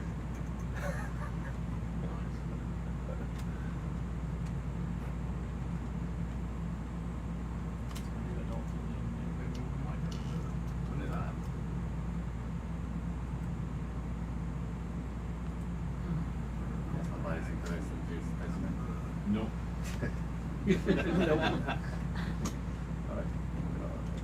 But it's on Sila, Emily? Yes. Yeah. Sea logged.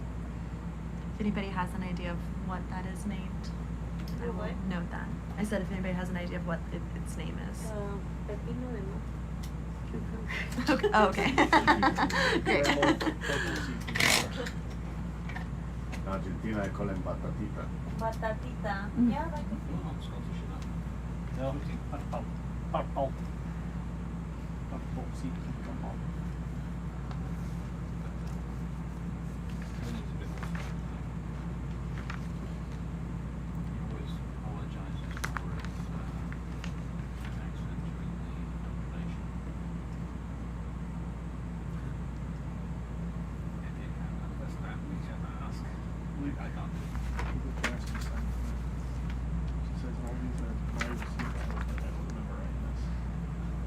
Para la conversación que tuvimos respecto a temperatura y adaptaciones de microorganismos, la pregunta estaba relacionada a si podemos ver esas adaptaciones a nivel molecular o a nivel genómico.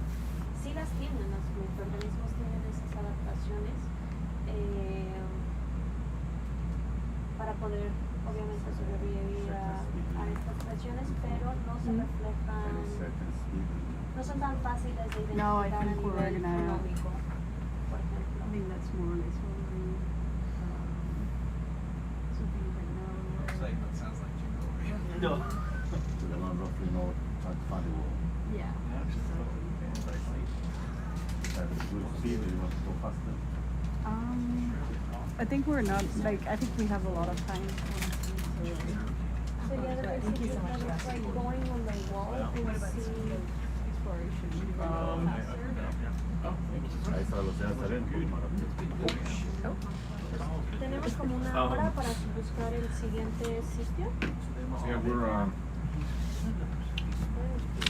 that's scheduled here. We have 1 hour to One hour? look for the other side. So it's gonna be, I yeah. guess, ish. Then What did you think So, of the trip? similar like. the Other half wall of the canyon to see if there's anything Yeah. No, we're not done with the board then. interesting there. Or if this is some sort of like I just bubbles or seas or Yeah, something thank you so much. interesting.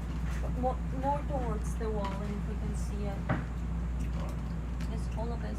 Yeah, so if we just keep heading Yeah. start here and then we can start along the Yeah. wall if you want. Yeah.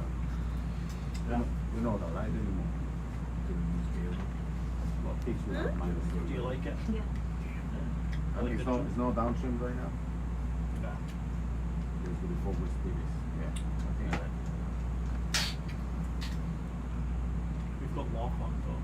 yeah, it's just forward. I Just forward.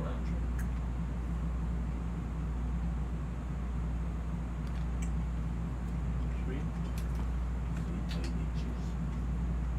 Yeah, I can't really tell when it's been water. It's too heavy here. I know it wasn't as bad as it was the other day, but the pitches were there. I think we're at -4 the other day. it's not bad. Yeah. I think it's like, we still might be oh, look at that. Big crab. Double and rubber. Step midnight.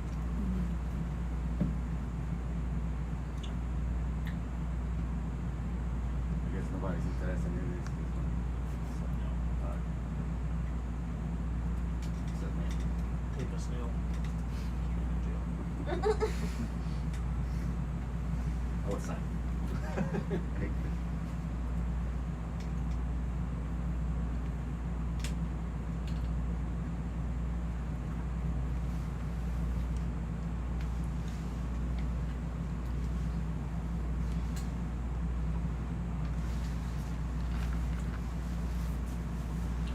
Estamos explorando un poco más el cañón. Ahora nos vamos a dirigir a nuestro segundo sitio de muestreo. Ya recuperamos los primeros cores y ahora vamos a explorar un poco el cañón en donde nos encontramos.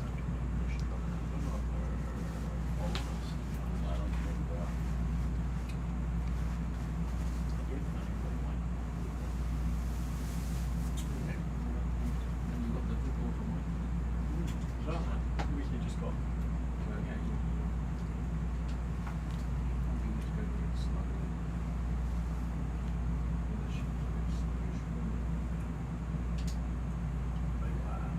Meander a little bit till we catch up. Zigzag a little, because we're going to get too far away from them.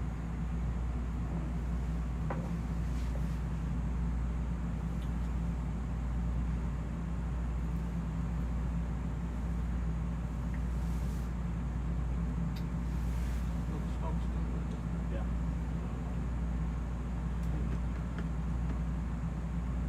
Bridge ROV.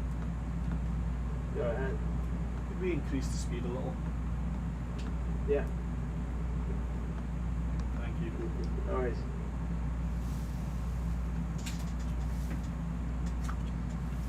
Speed 1-0.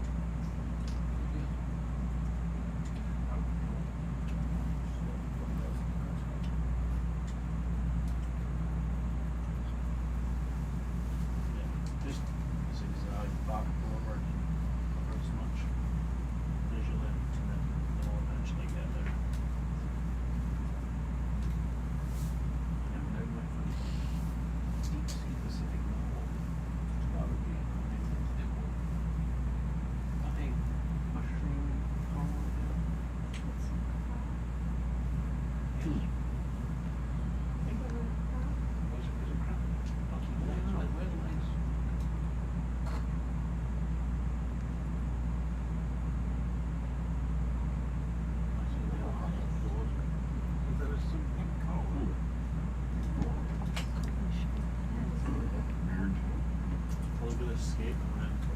that. Oh, wow.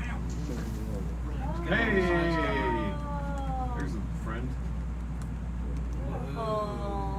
Oh.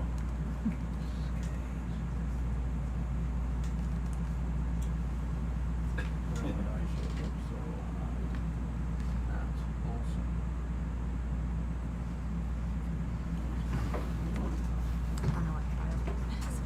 Great. I worry to talk about that in here.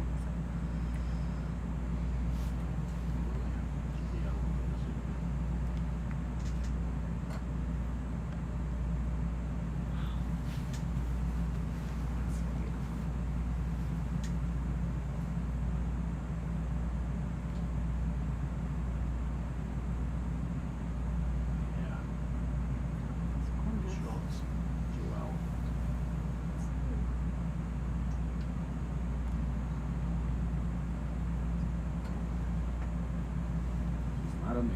Oh. Look at that. Gotta tell you.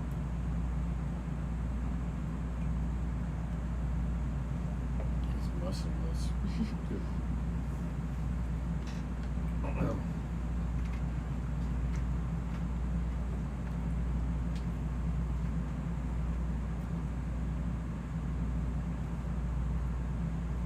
On the chart says that it's a male. He wants to make our job harder by flying straight at us. Yeah. Where all the mud's gonna hit. So can they tell what species it is from the pattern? That's the question. Very impressive. Nobody in here. Nobody here. Unfortunately, no. It's a problem when you only have A lo microbiology. mejor en el chat In saben the qué room. especie de raya estamos viendo ahora. Updated waypoint. Update.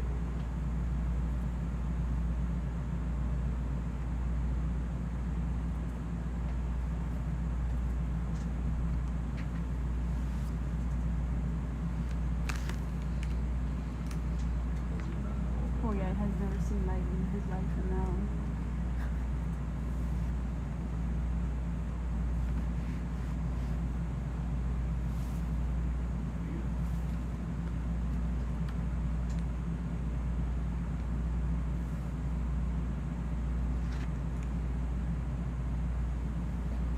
Super tight zoom.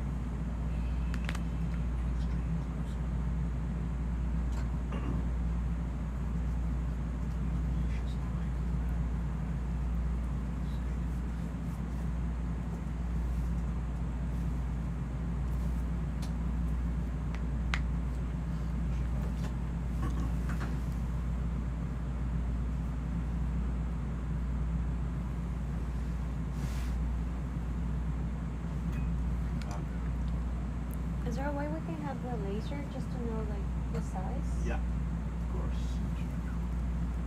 Laser's on. He's making a breakthrough. It's big. Oh wow, he is big. It's 10 centimeter laser. It's probably about Oh wow. 50, 60 centimeters across. Yeah. Okay, so 50, 60 centimeters across. Yeah, so that's 10 centimeters there. Yeah. Thank you, Mike. You're welcome. I'm gonna get out of the boat. That's all. Yeah. It's cool. He's going towards the red zone, so just Wait on it. cool. Good job.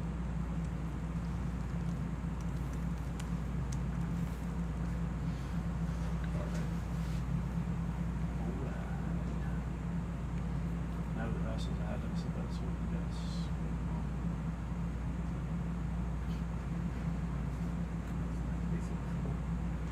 Good shot to make on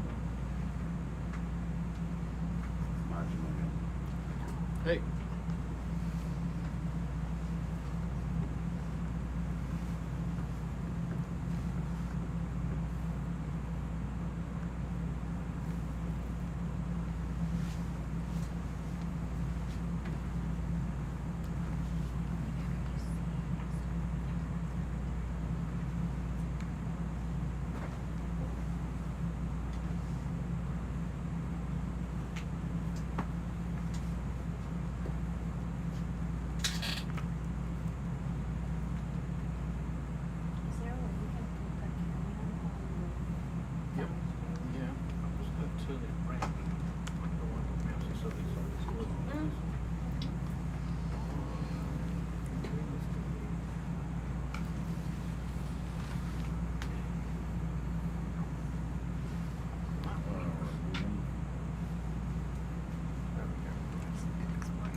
Buenas noches a todos los que se acaban de conectar y los que llevan con nosotros en nuestra expedición de Asgards.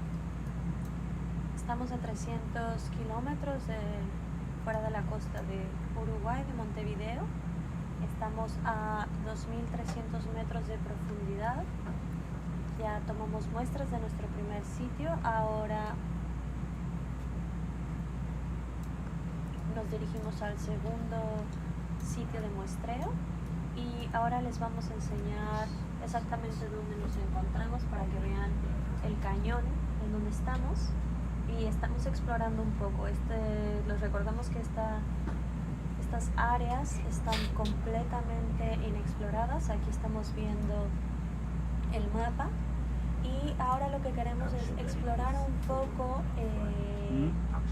este cañón. Estamos navegando por abajo y ahora queremos acercarnos un poco hacia las paredes de este cañón. Sometimes you need people to them up because they both kind of work together, you know what I mean, for your editing and stuff. Ahora sí me escuchan mejor.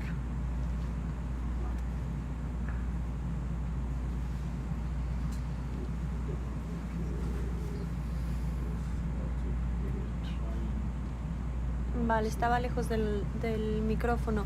Lo que les comentaba es, nos encontramos en este cañón a 2.300 metros de profundidad. Ya tomamos las primeras muestras de sedimento. Ahora nos dirigimos a explorar un poco las paredes del cañón. Queremos saber si hay algún tipo de actividad geotermal. Queremos explorar un poco más este sitio.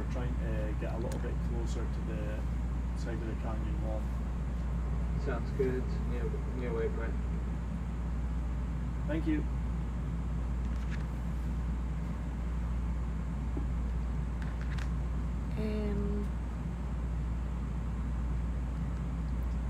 Estamos decidiendo un poco acerca de la logística del siguiente sitio. Esa puede ser una pregunta para Joel. ¿Cuál es la velocidad máxima ¿Del ROV? del Depende de la corriente, pero digamos neta sería hasta 2.5 nudos. 2.5 nudos? En teoría Y 3, pero no En nos teoría da. 3, pero depende de mucho de la corriente. Bueno, la corriente, digamos ya con 1.5 estamos batallando. 1.5 estamos ahora más o menos. Ahora estamos a menos. A menos.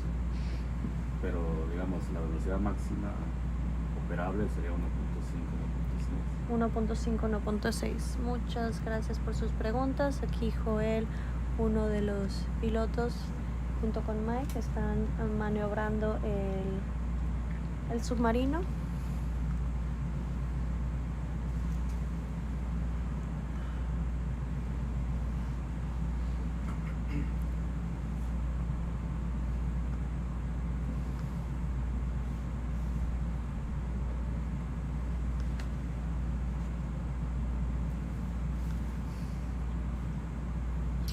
For those of We're you not joining here, us right? now, I know most of you speak Spanish, but I will not try to do that since we have Val doing this much better than me.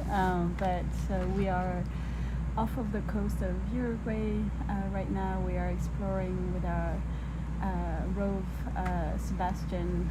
We're exploring the canyon, the Montevideo Canyon. That's the name of the canyon we're exploring right now. We're currently at 2,000, almost 2,400 meter deep. We have already taken some samples, some core samples from the bottom and some water samples, and we're going to take more, but for now we're exploring a little bit the area, trying to see what just a little bit what the conditions are, if we see any traces of hydrothermal activity, or what the bottom looks like. and that might make us decide a little bit more precisely where we want to sample next. Yeah, it's Yeah. not lure, so given loads of I think this shots. might be a question for Emily, even though she's logging all the information. She's very busy right now, but I mean, we'll play up. can you talk about the filtering that we do to remove eukaryotes for the samples for the DNA extraction? Yes, definitely. So we're on this dive right now. We're going to be taking push cores and then also Niskin bottles, which are water samples. So whenever we are wanting to look for Asgards in the water column, not only are we taking these Niskins from the Sebastian, but we're also taking them from what's called a CTD, so that's conductivity, depth, and temperature, and we're basically looking across the entire water column. So in order to filter out basically any eukaryotic organisms or larger microbes that we're not really interested in, and those ones we are going to actually use a pre-filter, so that's one where it just has a larger filtration size, and so this specific one that we use is a 5 micron, and then we use a 0.22, which is just a very normal filter size to actually catch a lot of the microbes that we're interested in, and so that one will actually catch a lot of the 0.22, a lot of the Asgard archaea that we are studying on this expedition. So that's basically how we make sure that we are not going to get a lot of eukaryotic sequences in our DNA sampling and a lot of our sequencing on board. That way we can just focus on the organisms that we are interested in for this cruise. Thank you, Emily. Yeah, I think And the only difference between pre-filtering and filtering is just that the pre-filter we don't keep, and the other one we do keep in sequence. So, but there's no other difference than that, like in terms of, it's not a different technique or anything special about it.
So I see a comment that says, so the second filter that catches the Asgards would let extracellular DNA through. So basically what that second filter is going to catch is the majority of like bacteria and archaea, but that does mean that smaller bacteria and archaea can get through that, and then also some viral DNA as well. And yes, I will slow down. So sorry, y'all. I was also going to say that. Sorry for. We will try to speak slower. Estamos tratando de hacer lo mejor que podemos mientras estamos coordinando el muestreo. Estamos haciendo varias cosas a la vez y hay preguntas en inglés, hay preguntas en español, no todas se pueden contestar, pero agradecemos mucho el esfuerzo de Laura y de Emily que están haciendo para tratar de responder todas las preguntas. Y sí, hay, como mencioné, hay gente que está preguntando en inglés y gente que está preguntando en español, así que bueno, tratamos de hacer lo mejor que podemos. Muchas gracias a todos por sus preguntas. Agradecemos que estén aquí sintonizando, explorando el fondo del mar uruguayo con nosotros. Les recordamos, aquí estamos viendo el cañón de Montevideo. Estamos a 2.200 metros de profundidad. En el cuarto de misión control está Mike y Joel maniobrando el submarino. Ahora estamos subiendo un poco el cañón, así que estamos tratando de poner la máxima atención posible a lo que podemos encontrar. Les recordamos, esta misión está en búsqueda de Asgard Arkea. Chief Scientist está aquí con nosotros, Brett Baker, doctora Laura M., Emily Hyde y mi nombre es Valerie de Anda. Y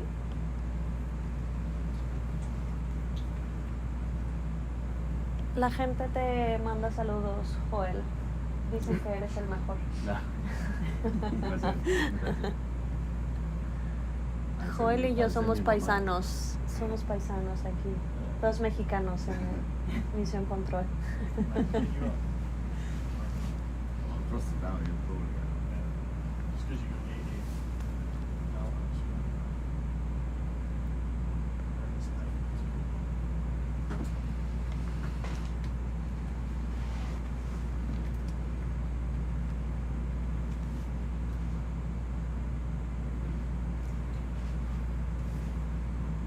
It's getting a lot steeper here, I think. Yeah. Is it very steep? It's getting steeper, yeah. Good. Okay. You can see on our track it's starting to come up quite a good bit. Yeah. It's up to you where you. So if it gets steeper, then we're not gonna be able to do any pouring, right? That's all right. We can do pouring. Yeah. Okay. Depends how steep you want to It be. depends on, yeah. We can still do it. It's up to you. Oh, okay. Remarkably steeper than we were. Yeah. Let's keep going. You wanna keep going up the side? Keep going. Yeah, Yeah. I think so.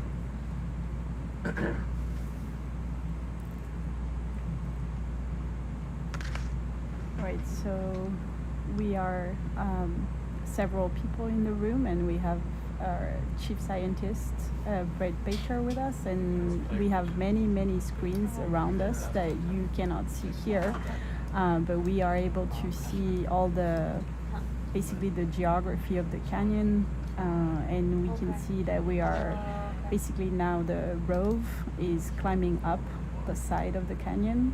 It's actually quite steep.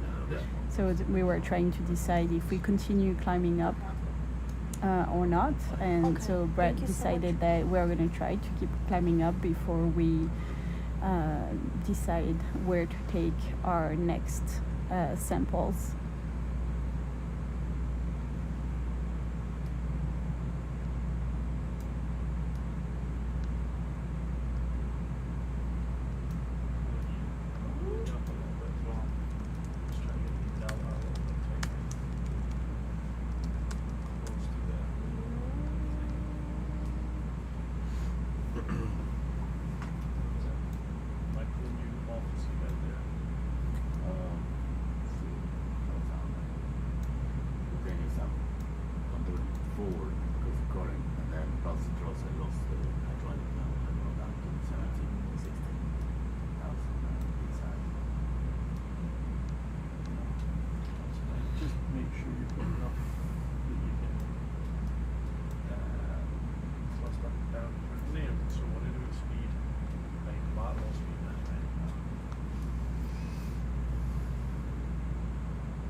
estamos explorando un poco el cañón, estamos viendo los datos del mapeo para poder decidir nuestro segundo sitio de muestreo de sedimentos marinos.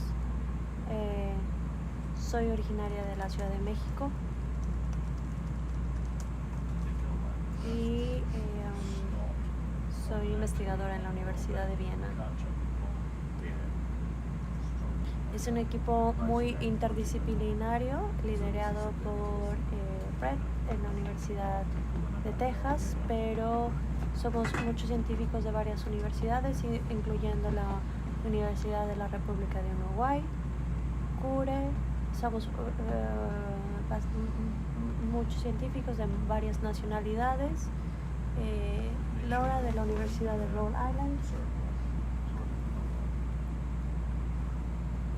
Científicos de Harvard, de UC Davis, UC Santa Bárbara,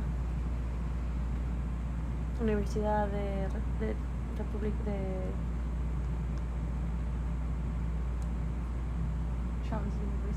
Charles University.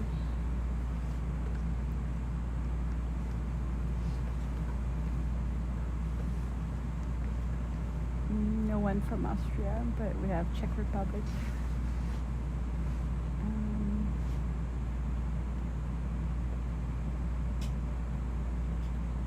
Well, I'm at the University of Vienna in Austria, but I'm not from Austria. Well, yeah, that's true.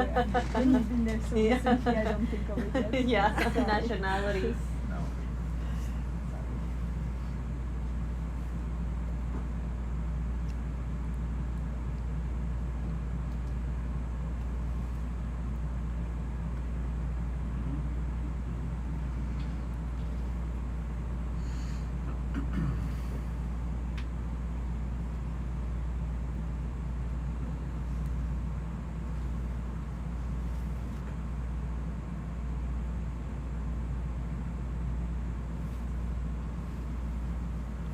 So I see a question on the chat that is asking about could the organisms you're looking for be classified as bacteria?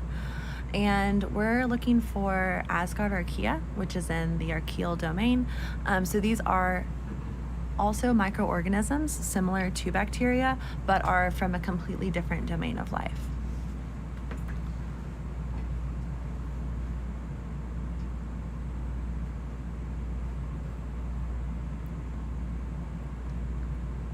I also see another question that's, are they moving on to the next push core stage now? And we are currently just in transit on the way to our next site.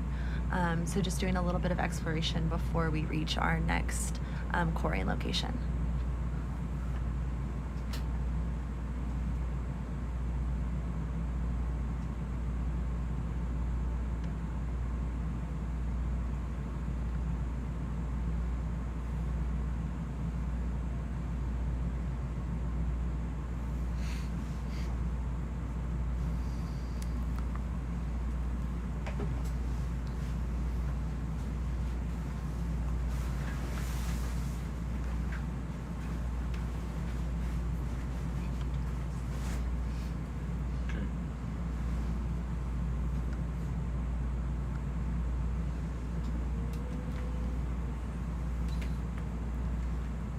Yeah, so they're still. They're still, okay. Yeah, yeah.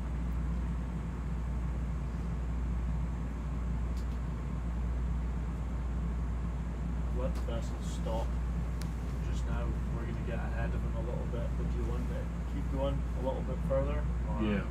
Yeah? Yeah.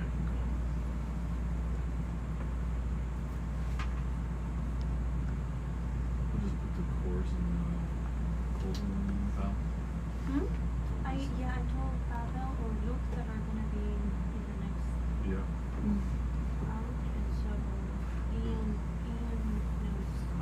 Ian will be the next one. Because we're planning on being on the room. First up. Yeah. Let's see.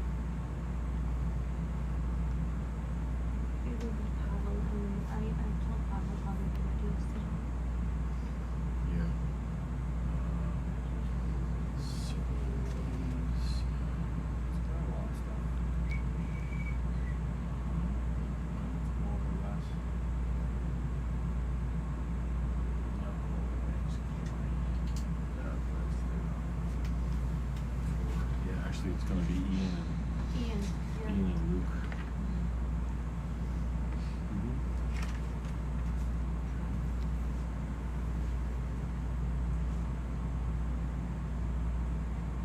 I'll do the best we can.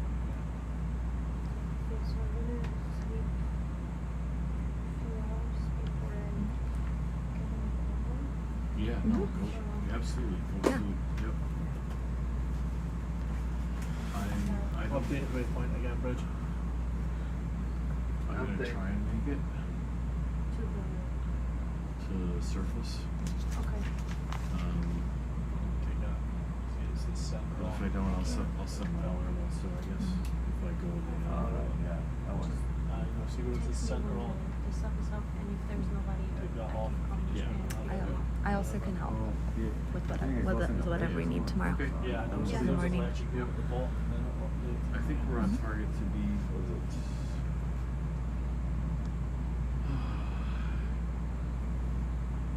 Yeah.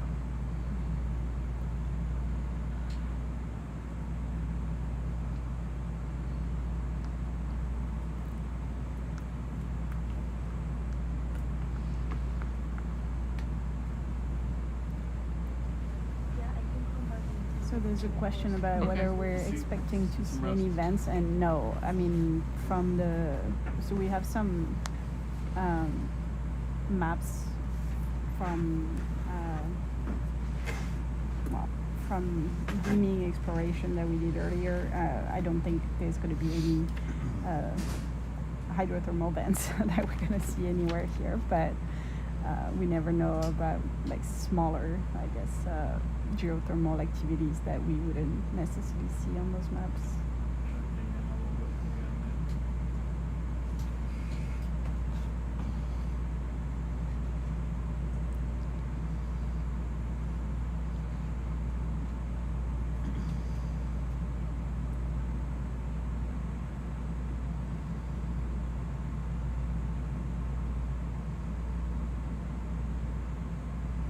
Let's see, we have, how many horsepower left? We took 7, Seven, so okay. we have 18 on this one. Yep. Okay, yeah. Yes.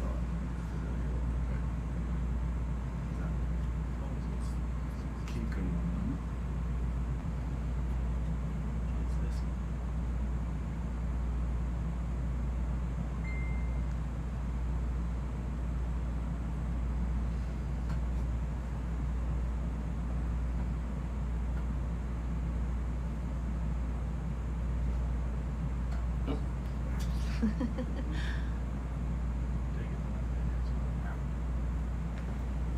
Want some mud?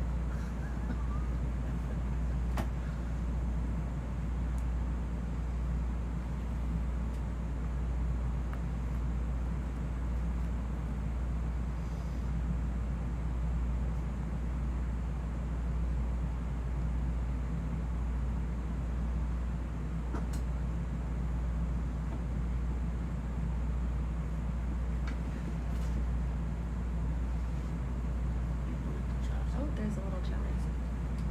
There was a jelly that just Yeah. seemed tiny. Who else, huh? You left all those chocolates in there. I'm good. Some of my doses for the week already in one day.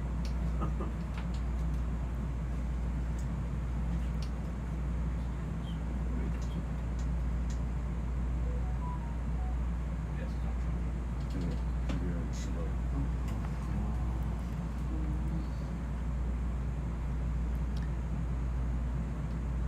So I see a question about if we have an artist traveling with the scientists, and yes, we do. We have a wonderful artist on board who is actually going to be making, very interdisciplinary, but she also makes sculptures. So that is one of the things that she is working on while on board.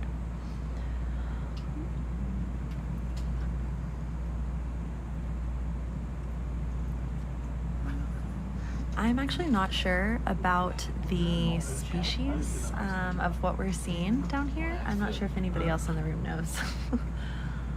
Again, the Yeah. issue of having mostly microbiologists on board, as we are all pretty terrible with animals, unfortunately. But I was just going to mention that our artist who is on board, Pilar, is from Chile, actually. Although I believe she lives in Uruguay. I'm not sure.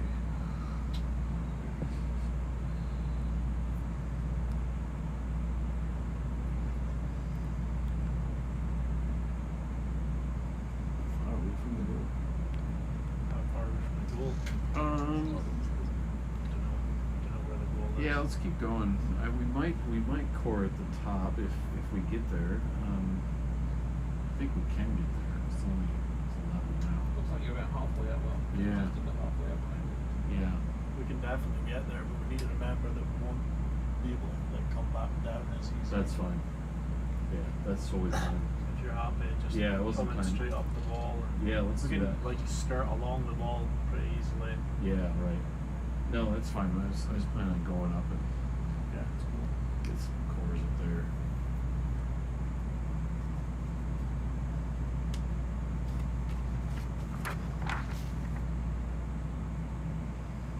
I think it'll probably take us quite some time. Like, where were you thinking of? Like the green level? Yeah.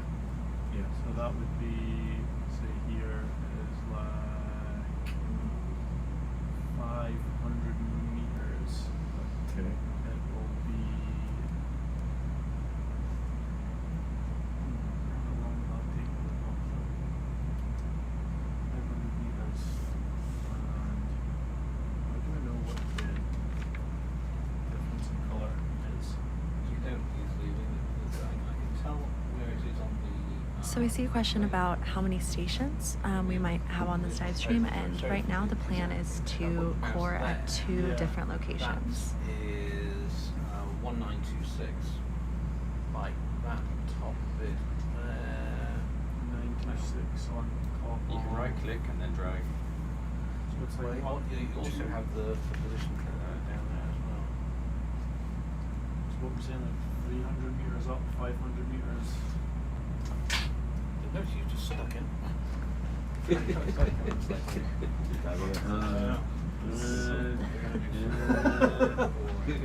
know that meme with the numbers. The problem is that I'm sleep deprived. Sleep deprived. Calculating. 600-ish meters away, 300-ish meters up. So that'll take us sometime. Yeah, sometime. Sometime. A little bit of time. Sometime will pass. Yep. 40.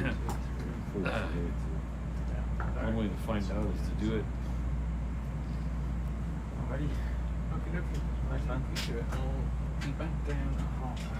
And then you can do your over tonight. Thank you. Cheerio. Oh, hello, sir. That's it.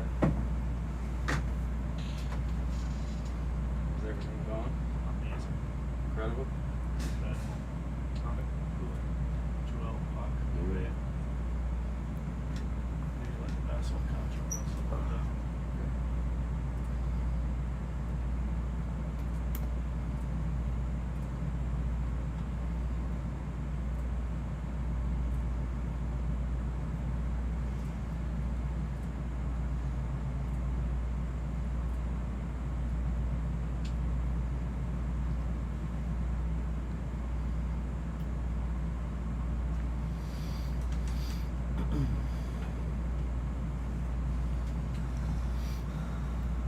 Later moves here.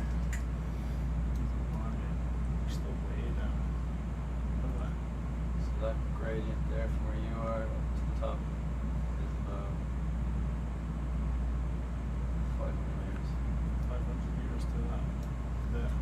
Is that the big straight up? So yeah. What's the hypotenuse, mate? Oh, you guy. Oh, you son of a gun. Quick maths. Quick maths.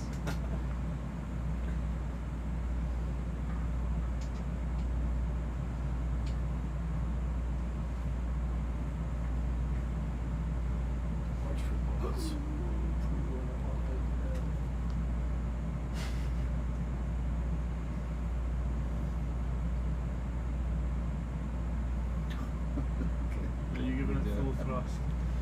Yeah, we are seeing a lot of marine snow in this area, and that is basically supporting the organisms that live in these deeper areas, as there isn't photosynthesis. So these organisms need something else in order to survive, and we see this a lot. I mean, we see this across the ocean, but this is going to support the life in these areas in the absence of some sort of other source of chemical energy, such as coming from a hydrothermal vent, which, as we answered earlier, we don't expect to find any of these based on the mapping so far.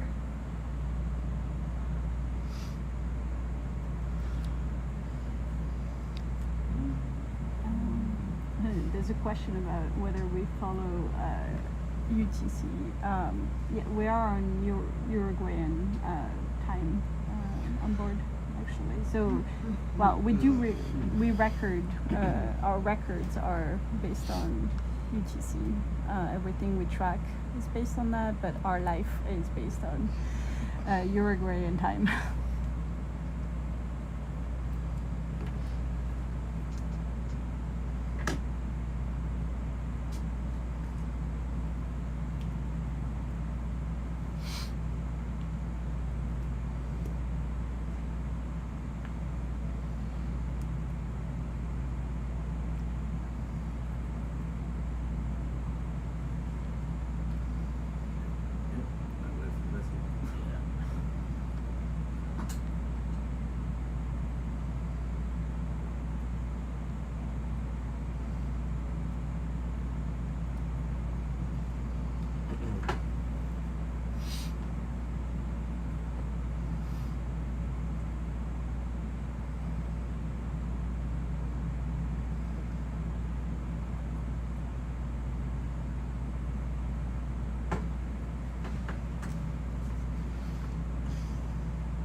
And your other question, John, I assume you're asking about, oh yeah, sorry, you just corrected that. Your oxygen concentration, yeah, I think it is, there's nothing very peculiar about this area in the oxygen concentration that we're seeing here.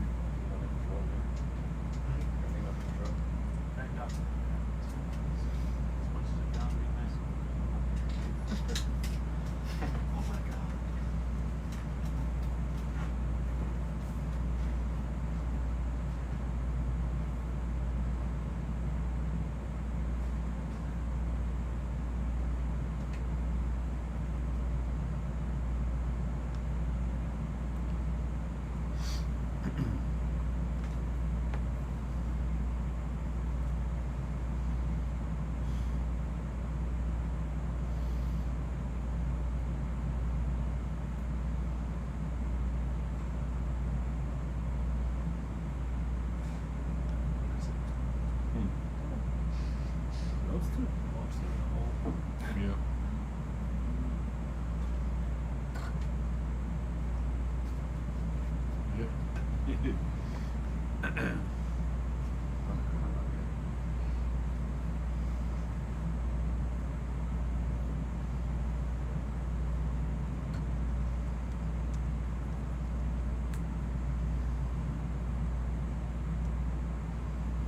JP dug that hole himself.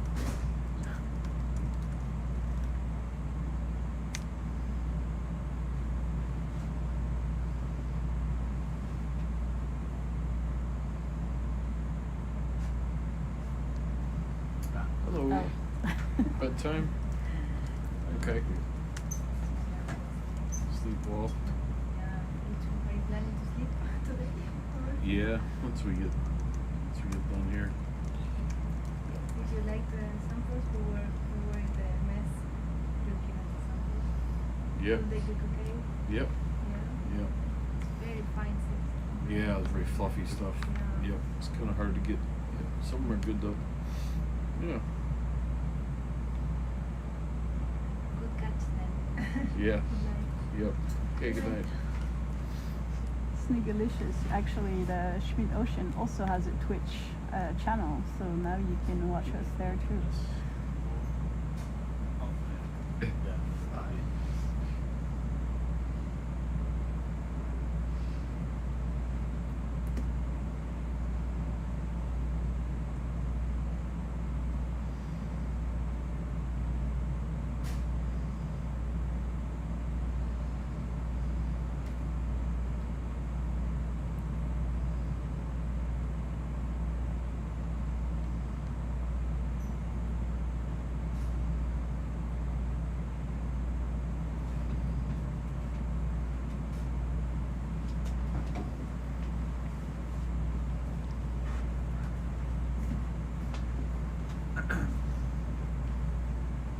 Everything okay?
So in the chat, somebody asked, where are we? And we are off of the coast of Uruguay right now. And we are in a canyon that I believe is called the Montevideo Canyon. About 200 kilometers from Montevideo. Yeah, if you didn't hear that, about 200 kilometers off of Montevideo.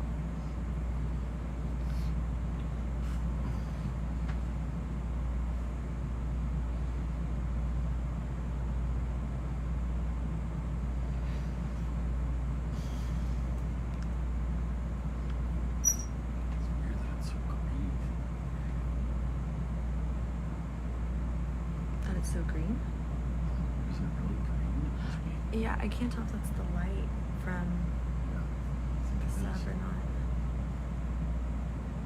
Do you think it looks too blurred out on the screen? Hmm? Do you think it looks too blurred out because it's different? No, I just it looks Like it's so green. I don't know think if it's that's, just the lighting or yeah. something. Yeah, it's fine. I just Mhm. was like trying to figure out if it's actually like green color. Or... Just that bottom monitor is different. Oh, okay. Yeah, that's what I That's thought. looking at the sitcom as well, so it'll be a little bit Yeah. different. So Oh yeah. Do you want me to put a different camera on that screen? Oh, that's alright. I was just curious.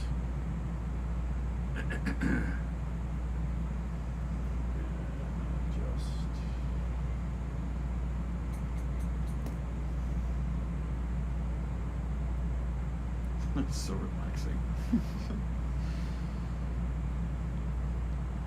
So the scientists on board right now, yes, are headed home after this expedition. We'll be, taking our samples on board and headed back home. So there actually is a way to do a white balance down there. There's a little white square on the Sebastian, but we're not going to do that right now, I think. And no, we have not said anything about those animals because this expedition is mostly composed of microbiologists that know nothing about animals, which is slightly embarrassing, but here we are. So we're going to let you enjoy this mostly in silence for the moment. Did you see it?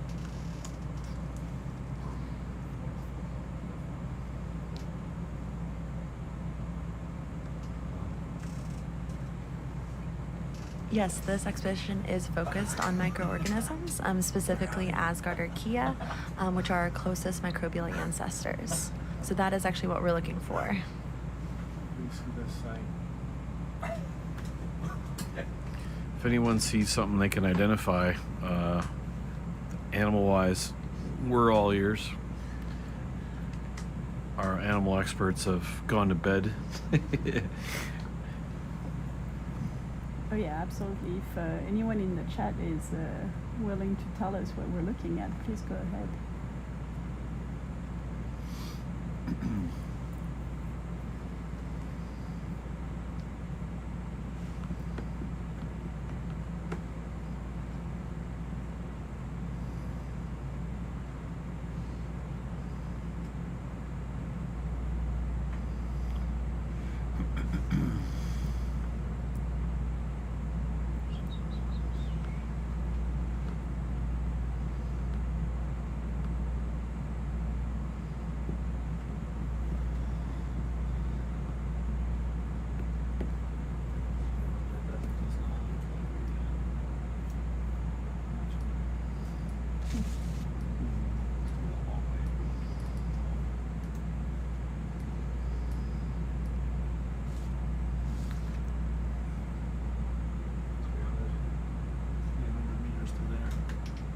You want to go right up the top Yeah. where that thing is, Yeah.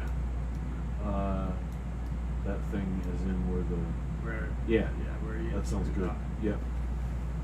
Probably... We can adjust our course a little bit if you want to try and follow, because we're kind of skirting it a little bit. You can tell by the Yeah, way the yeah, yeah. slope's going. We can turn and face and just go straight up the hill if you want.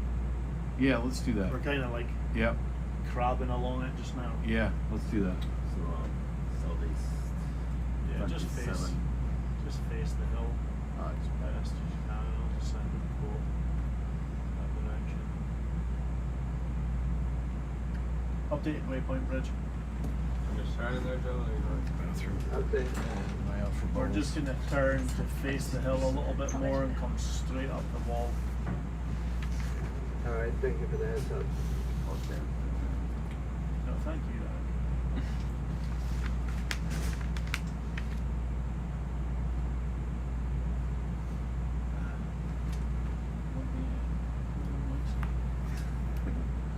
So I think before we land, we want to do two skins.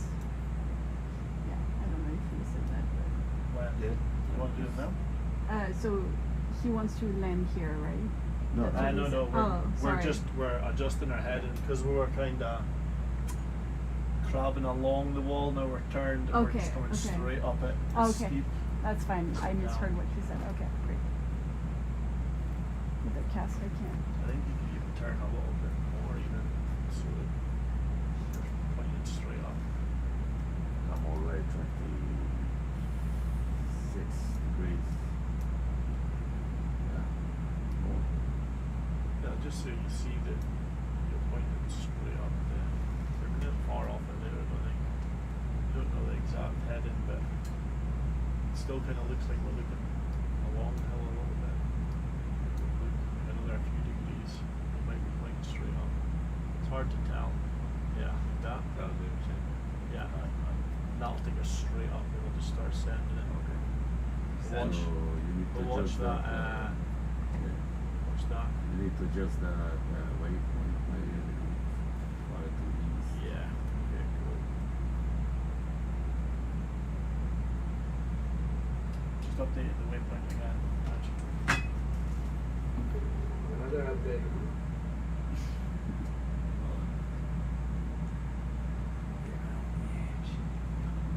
Plan the HPC still not in. Still out. Nice. So yes, on this expedition, majority of us are microbiologists. But we do have quite a range of expertise, and we are not collecting animals. We are only collecting sediment and water. So that is what we're actually going to be collecting on this Sebastian dive. We will be collecting push cores and Niskin bottles that we fill with water before we land at a coring site, so we can get an idea of what the water above the sediment locations that we're sampling from, what the water is like, and what organisms could be living there. Go with this head and we're gonna just be following the vessel a little bit.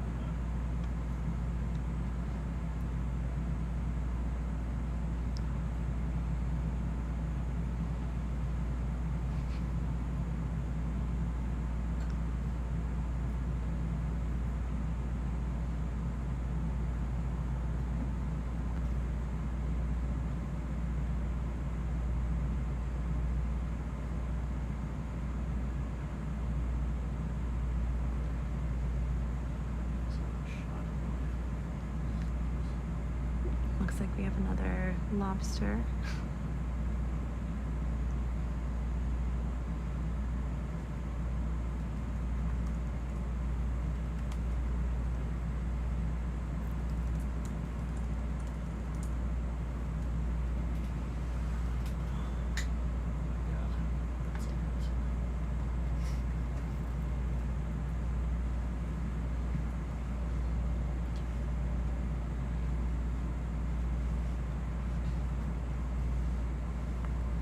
So I see a question about countries, and we have scientists from many different universities and countries. Oh, there's another lobster. I'm also logging what we're seeing as we're going, so I am noting what we're seeing along the way as we're traveling to our next coring location. But we have scientists from many different universities and countries on board. It's a very interdisciplinary group that is working together from lots of different locations.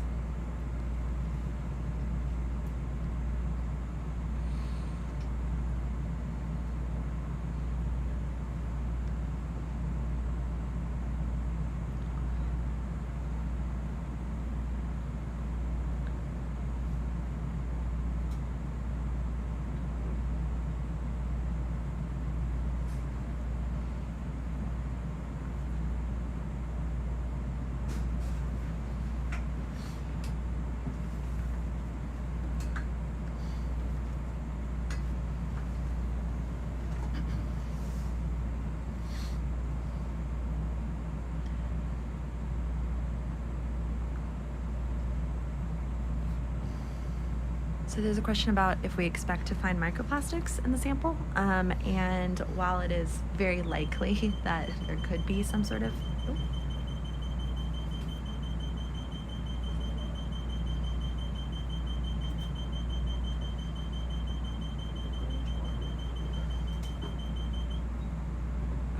So while it is very likely that there could be microplastics in any of the samples that we are collecting, I am unaware if there are any scientists on board who are going to be measuring any microplastics, as we are looking for Asgard archaea, our closest microbial ancestor.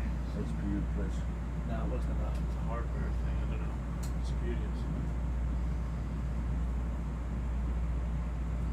Just trying to get a little bit of distance from the circle.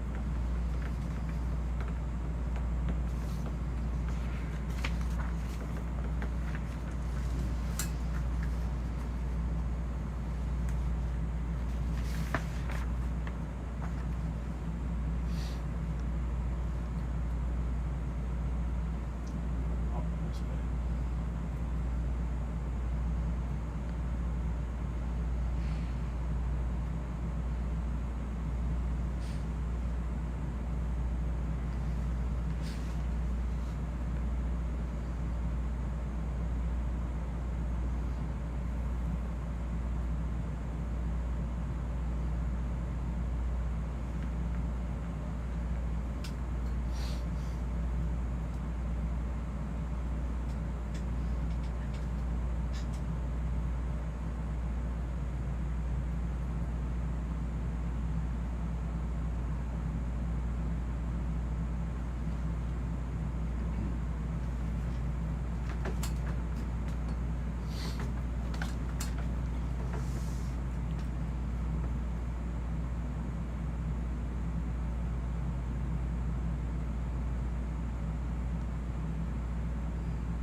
reef.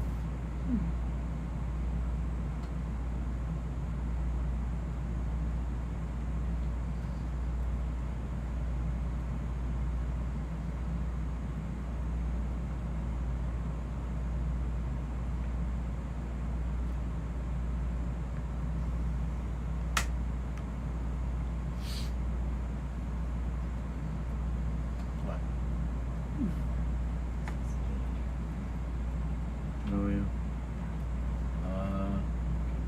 Where is it? It was oxygen, but So oxygen is 250. staying. Yeah. Melting. That's Yeah. pH. Yeah. Okay. I'll go ahead and note that.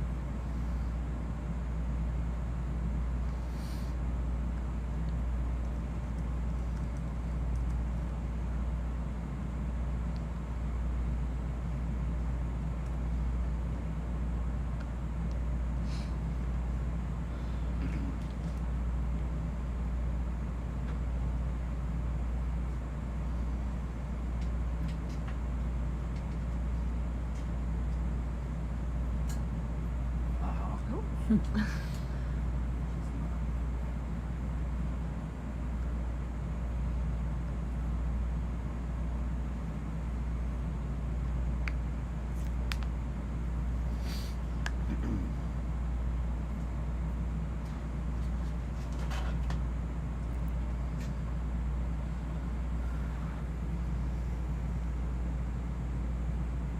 Yeah, so the biodiversity in a location would change with temperature, any chemistry differences, whether it's oxygen. Oxygen is definitely going to affect especially the microorganisms that are living in an area. But if you have strong like chemical gradients, it's also going to affect the life that is there. So I saw somebody else ask if heat would affect it, and yes, so temperature, so if you're near a hydrothermal vent that is very hot, or if you're in a very cold bottom of the ocean as we are right now at 3.49 C, it is also going to change the biodiversity compared to a warmer region of the ocean.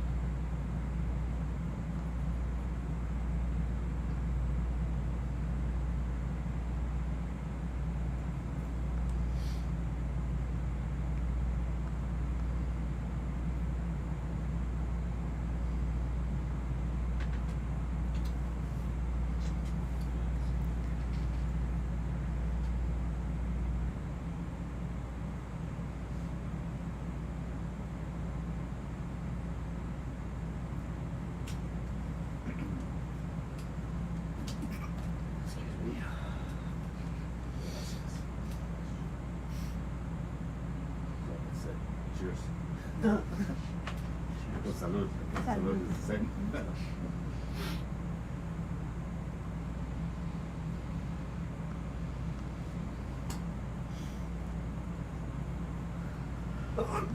Another one.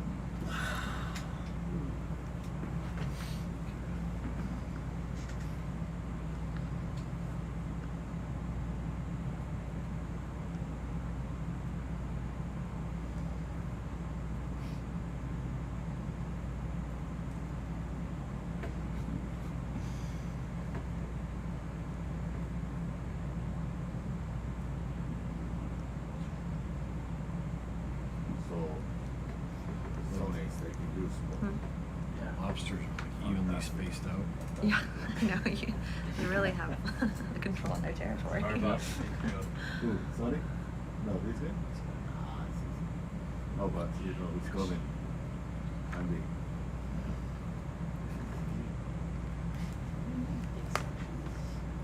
If there's like a fluffy He's gonna get foam very on the top. Yeah, anything fluffy, you can't really core. Yeah. So it would have to be like a valve or something. Except for a pilot. We use them for animals too, like ctenophores and things. Yeah, delicate. The real man.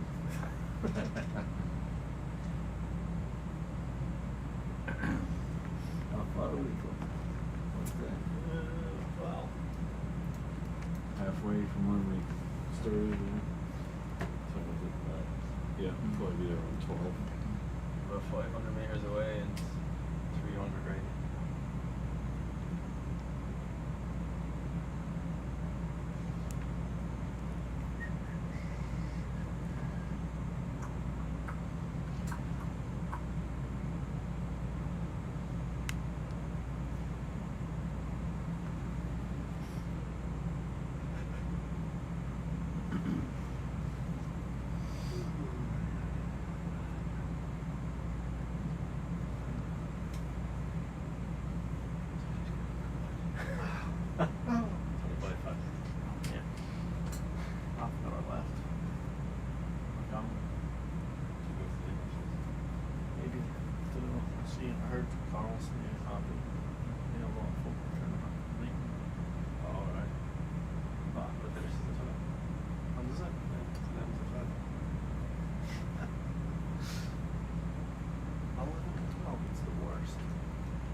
So I saw a comment a moment ago asking why this particular bacteria is interesting to us, and I just want to clarify. So we are searching for actually archaea, which are a different domain of life from bacteria. We definitely will be collecting bacteria as well, and we have scientists on board who are also interested in bacteria, but our main goal is to find more Asgard archaea.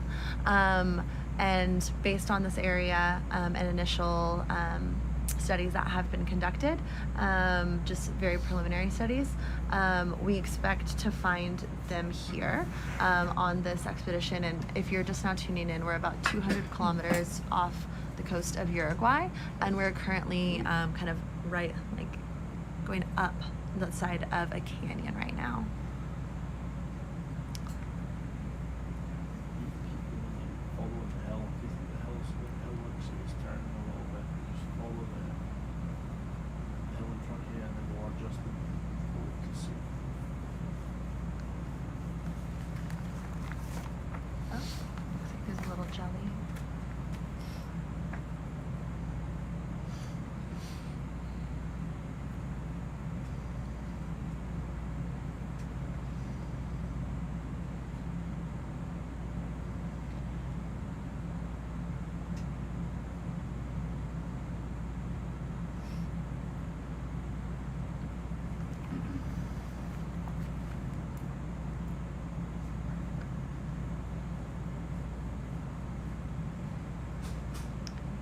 So we're going to be taking, I see a question about, where we're going to be taking these samples, and we are taking core samples from the bottom of the canyon, as well as closer to the top area. So we are currently traveling up the side of the canyon. But we already took 7 samples of sediment and 2 Niskin bottles, which are what we collect water in. We collected those from the bottom and are now headed up to the top, so just doing some exploring on the way there. Yeah, I don't know if Alex is coming.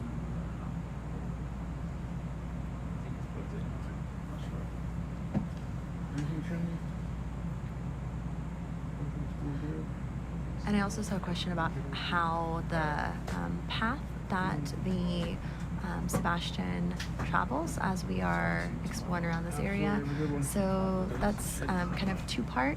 So our chief scientist, Brett Baker, is deciding where we are traveling along this canyon. But we obviously have the ROV pilots here as well who are traveling. Sorry, as they are moving around the canyon. What happened?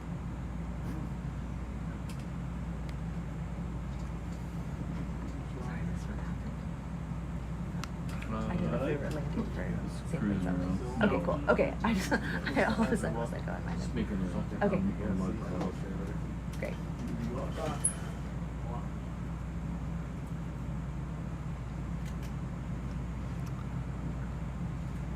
Still under control.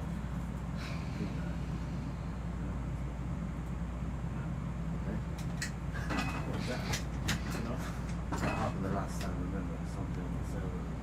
What happened? It was very strange. Sack was here.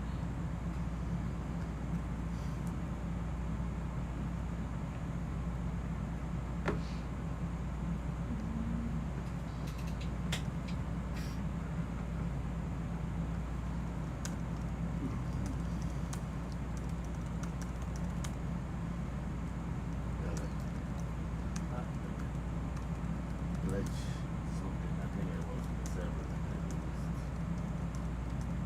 Very briefly, telemetry or something like that. Anything like that. There was something here on that.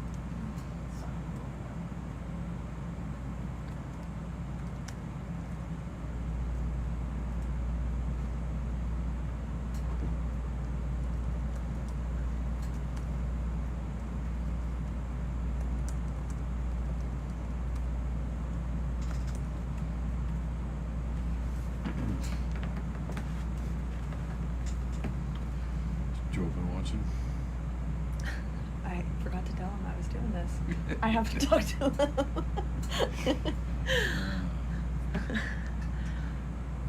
I literally realized that a few minutes ago.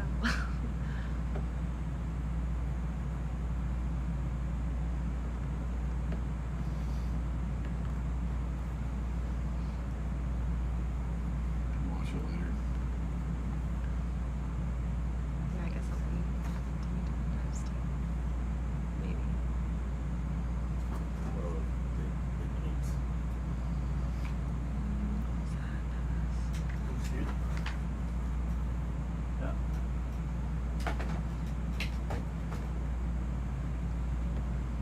Someone's asking if Archaea, Laura, someone's asking if Archaea exchange genetics. Does this complicate cladistics?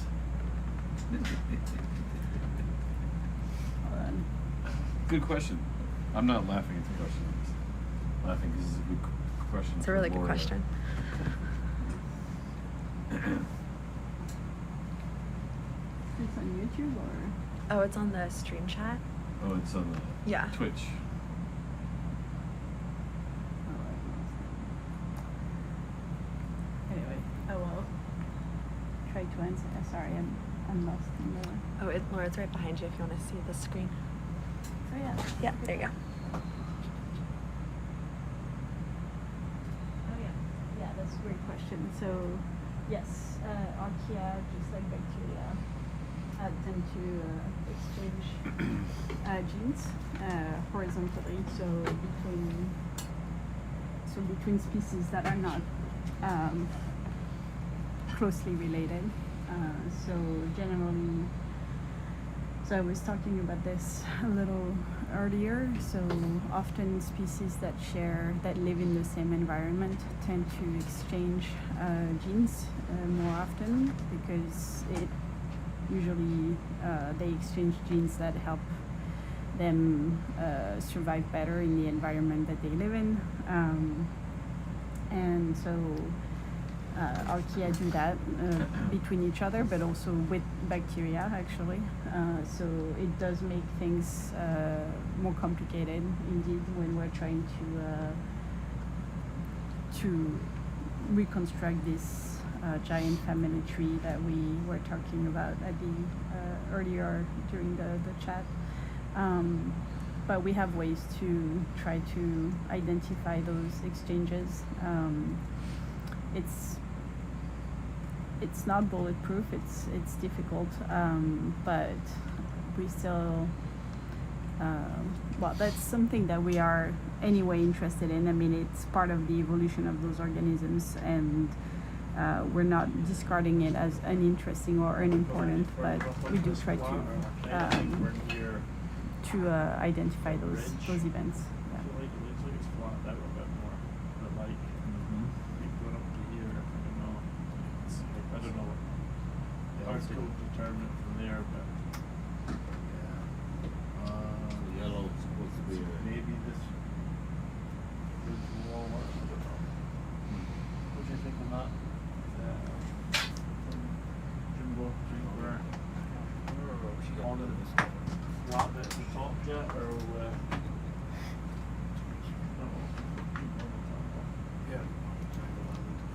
Blooded collies, that's not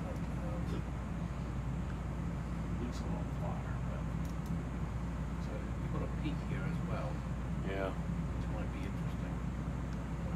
Yeah. changed. There's a lot of So- sea heads here. See, yeah, that's actually. Right, I was going to say maybe, some of the. I'm sorry that I noise, can't obviously, sonar answer noise in during- Spanish. that- I will try to that actually answer looks real. Yeah. slowly, but I'm reading a said question towards the about peak. what makes it more likely to find Asgards where we are in Uruguay right now. Yeah, if you look here, So Asgards are found in many places around, or have been found in many places around the world. So it's not that we think we can only find them here. The reason for this expedition in Uruguay is a very long story that I will maybe at some point Brett Baker, who is the chief scientist, can tell you about. But so it's not that we can only find them here, but it's a very unexplored area. It's completely unexplored for microorganisms, and so we have, and for various reasons due to the environmental conditions, we think that we're almost sure that we will find Asgards here. And because it's completely unexplored, we think we hope we will find lineages of Asgard archaea that are new. So that's sort of the short answer to that question. So it will be longer than further than 500 meters. We are currently at, what is that? 1870? Yeah, 86. Yeah, looks like that peak is, gosh, go away, right, let's try that again. That peak is about 1754, so it's not much, it's Yeah, so 100 meters, 500. What's that? Probably like an hour's that. May not go all the way there. So let's see. If we go there, maybe 12:30 coring, half hour, done 1. We've only done 6 cores somewhere. Yeah. 7. 7. Yeah. Okay. So, yeah. That's basically our. So if we leave, what's our depth right now? We're at 18. yeah. So if we go off bottom and 1, put us up at probably 3. Yeah. So probably a little earlier than what we had, I think.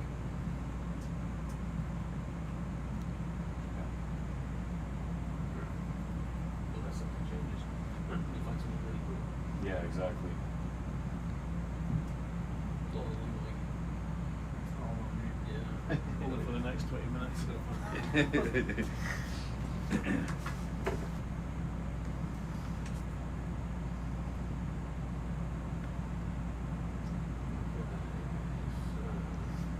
do you think, Emily? Do you want to,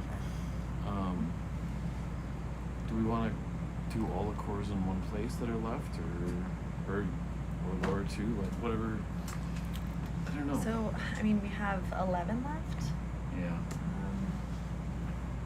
We could do like 6 and then explore, go up a bit more. I would think that just based on, I think today we had some, like, you know, we had 2 sites. Yeah. And we still had some that,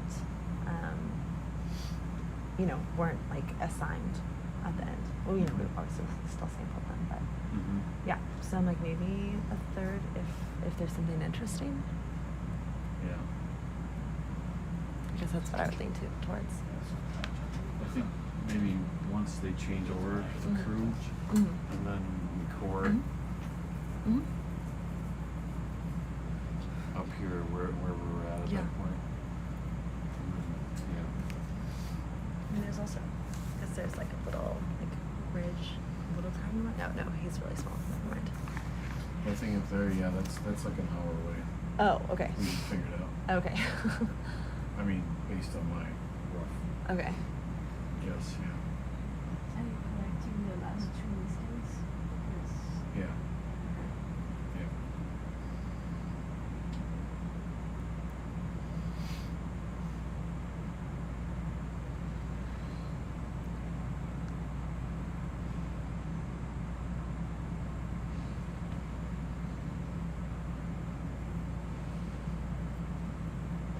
Yeah, so let's just keep moving forward. Oh yeah. Yeah, we're just waiting for the vessel.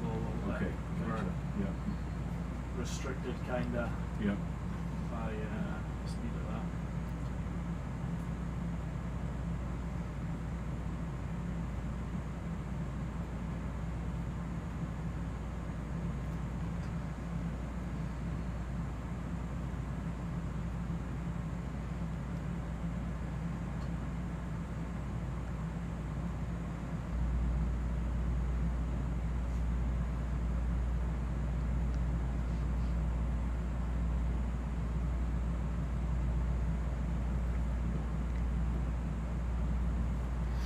So we had a question earlier about how,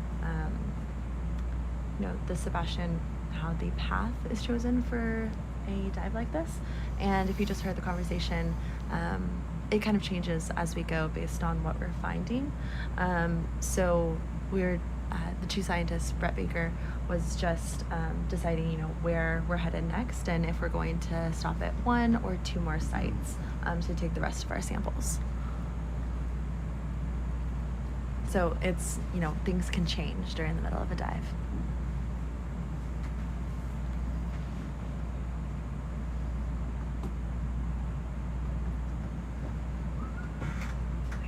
Anyone? Hey, how's it going? Hey. Anyone know what those like kind of stalks are? What's that? Those like these things right there. Oh, yeah, I no. don't really know what they are. I'd like to log them if anyone knows what they would be categorized.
Yes, thousands of little things that can't be seen, which is what actually most people in this room are excited about, which is why we're not narrating as much of the animals that we're seeing along the route. Is because we have a lot of microbiologists in the room who are interested in finding the unknown organisms that we hope to find in the sediments and water column on this expedition. Oh, but we do have a lobster right here. This one. Yeah, this one we know. I don't know the species, but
so I can't tell exactly what is on that lobster. I see a question about basically what is on top of the lobster. And I can't tell exactly from the photos that we have here from the live stream, but it could be some sort of parasitic organism that's living on the lobster, or it could be a mutualistic relationship, but I can't tell from what we're seeing on there. It could just also be microorganisms forming some sort of mat of some sort. Oh, looks like this one doesn't have it. I do know what you're referring to, though. I just don't know what it would be classified as. Oh.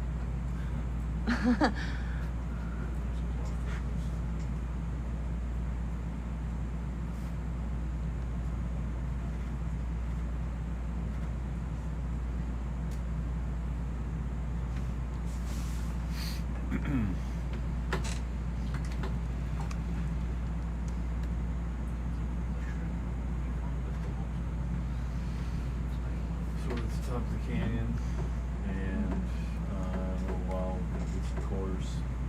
You guys will be doing that. Yeah, and yeah, just swimming around. So no course, so we should go down back, right?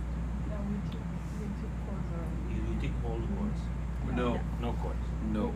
We took some. Some course. Yeah. We took 7. And you want us to do it down or? No, we're not going back down. Brady's staying, so he will. See where the Yeah. cursor is there? Yeah. That's probably like an hour away. Okay. So So going down's like, yeah, not gonna happen. But we gotta get some cores up here on the top of the canyon, so okay. we're just sort of, yeah. These guys are gonna switch over soon, so we don't want to start coring right now. We'll wait. Just keep moving.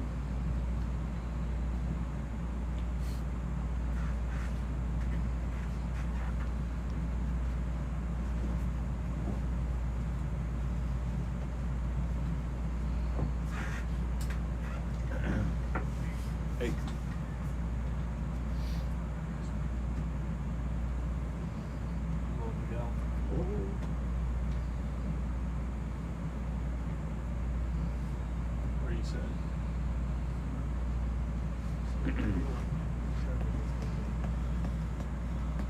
Anything cool on the bottom of the There's not much more to do.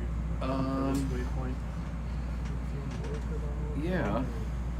I mean, It's still got half of that. These two are still. what's your assessment of that, Laura? Anything cool?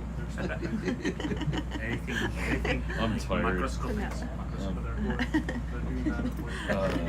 Did we see any Asgards down there? We, There's been a lot of really cool sea cucumbers, lots of but It's a lot more animals for that depth than I know. Same. I agree. So I only have out there. There's been a lot. Not all the way to it's like a small top of the hill. You see that over there? Yeah, and you see over there where the course is. So I see a question about where we are right now, and we are about 200 kilometers off the coast of Uruguay, and we are currently, we just traveled through a canyon, like to the bottom, and then are now at the top and are looking for a site to collect some sediment cores. So we're either going to collect sediment cores at one or two more sites.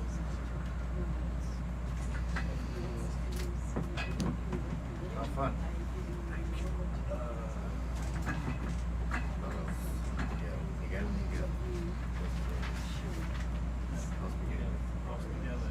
see what we do. Do 6 more, just to match what's at the bottom. Good night. Bye. Yep. Yeah, y'all haven't taken cores at 3 stations. Sorry, like on one dive. Y'all have been doing 2 or like 1. It hasn't been 3 yet. It hasn't been 3 yet, Okay. no. Yeah. I didn't know if that was Yeah. something we were wanting to do or not. Yeah, I mean, we could.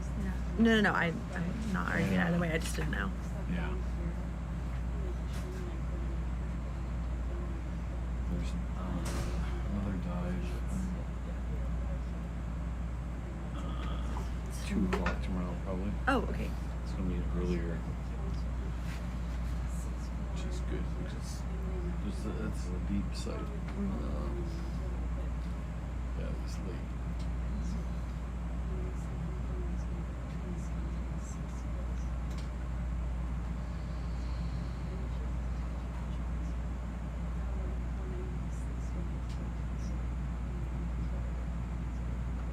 Yeah, is that one of like the 11 or 12 hour ones? And then we have some of those if I remember. That dive will be like, I don't know, Okay. probably like 15 hours. Okay. Yeah. I don't know. We'll see. I gotta figure it out tomorrow. Looks like maybe another little den of a lobster right Yeah. there. We didn't see a lobster, but looks like very similar to what we've seen so far.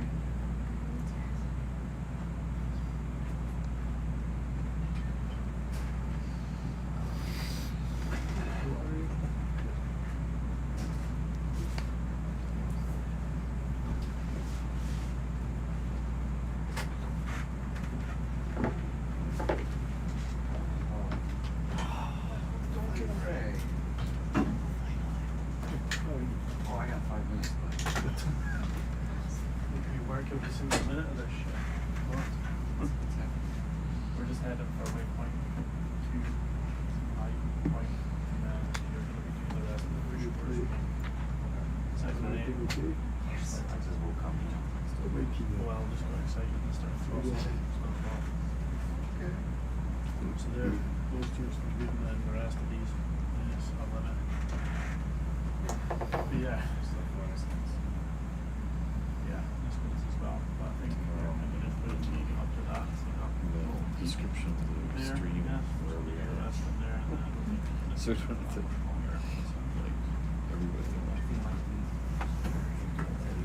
I didn't realize I that think we when I need to do wrote some it lights. here is what it was. So it just seems like Two. Oh, Stream. okay. we change outdoors, uppers, commits, you know, really changes. Sure, who lures on, you get a huge shadow in the middle. Like both your Catholics are Let's go buzzing right with let's that. go to that picture. Just Yeah, like that the middle. sounds great. You can go to bed if you want. You don't have to stay up. You mess about with Sadly, yourself, I'm see, awake. doesn't it, like, seems Oh, you're that's the just night owl running time. situation. Yeah. That's good. Good night. Huh? Yep. You too. Never really get Yep. See ya. there's loads of shadows. So like I don't know if we need to like cross them over so that they're not shining in the back of the net. That's good. Burnt out. And I'm gonna make it to the corner for sure. Coverage because it just seems like Oh, it's all so like the recovery. fighting to the same bit and leaving Okay. the shadows. Play about like What? Yeah. Thinking of this now? Well, it depends. It depends when we let's see if we go to that ridge. I mean that it's waypoint's just probably- general, like It's just there around it's 12:30. that general area. It's just so you just knew where to go. And then We're not stopping though, right? We're just No, just keep charging on. It'll take us an hour to cover it. So we go one. Just yeah. And we ascend from there. That's probably 2 hours. Should be 3. Everything else, the starboard net walked out a few times. I'll text that Or out. if you works again. Yeah. I dropped a if few you want times to do on the way something down. else, Shoot. you're in charge. It was all the light was flashing, but we didn't even have the master controllers on. You can go wherever you want. You're on the bottom of the ocean. Please, Our no. light, Don't give me that type of our power. light- Yeah, like, I don't think I can handle that. Alright, Rich, go ahead. Hey Tom, good morning. That's new waypoint. Morning, new waypoint. Is it the one that's up to the northeast, yeah? Yeah, I gave you a nice long one. We'll just go all the way there. Okay, That's perfect. like Cheers. a week in the morning. Thanks, sir. Sorry, Mike. Yeah. What do you have right now? Yeah, no, I'm good. I want to sleep. Yeah. There's some point Like, I feel like all of us are flashing. like, Yeah. I feel like today was a little slower, Things so maybe in some it was needed. well, the relay board is where that jar light and the T4 are linked. Were you on when we did that? We had to change that board out. When the board's in, the solders in the board Yeah, I'm are noting all the supposed to frame pH the changes too. short end when it was a ground fault. So then we had to do it all and open it again. It stayed really consistent. I'm just trying to On the metal, keep so that just checking like- in on it. Like, I'm wondering maybe if It's all something's done. like rubbing or whatever and it's starting to short, but we're not getting a ground fault. It's just I don't know. That's where it's linked though. So cool call. Lift, don't touch. We don't touch. Like this. See this? Don't touch it. Oh, whoa.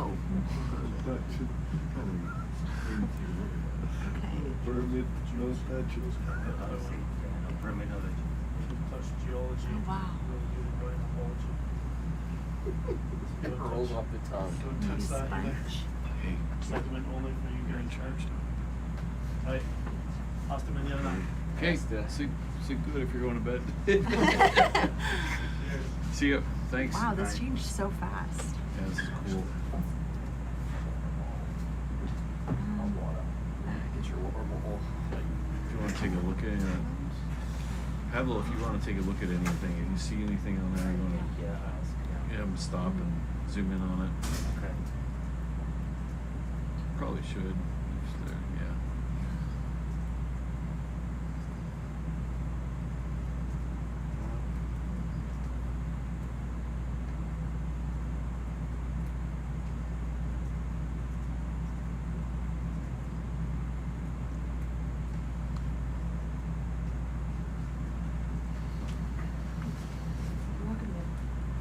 Yeah. Yeah. I mean, Yeah, once you guys no rush though. Once you switch out. The changes is first is deployed and then push course, right? Yeah. Deployed is when Yep, so deployed is when it goes in, and then push core is when it's in the, the white. yeah, what is it called? Oh, my brain. Yes, it's when it's back on Sebastian. Yeah. And then I've just been doing biology observations, and then there's no changes on tip or anything so far, so.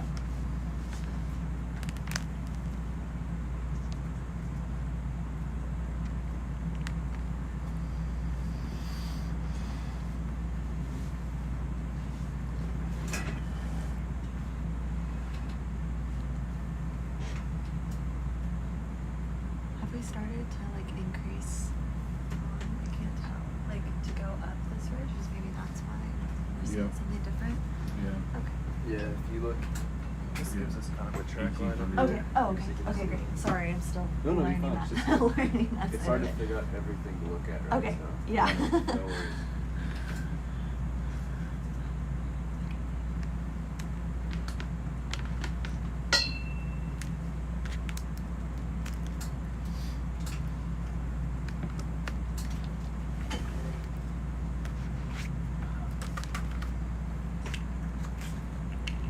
Are you going full way, teacher?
Yeah, it's we're just going up here and then just Okay, cool. Tell me what it is. Fingers are out. Up to you. It's cool. Whatever. Yeah. We do all those things here. There. We have to bring this. Okay. This is from. So slowly. Here we go. Slow.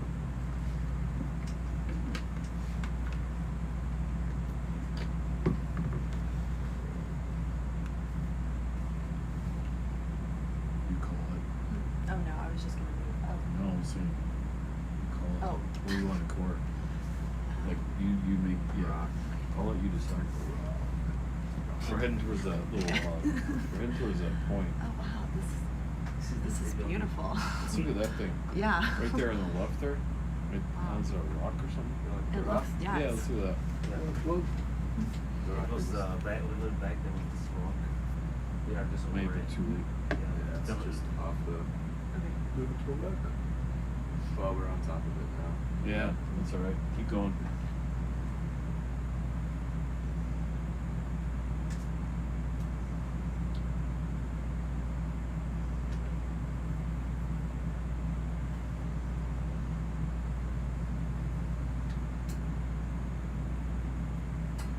It's still going to be flattened out now. We're on top.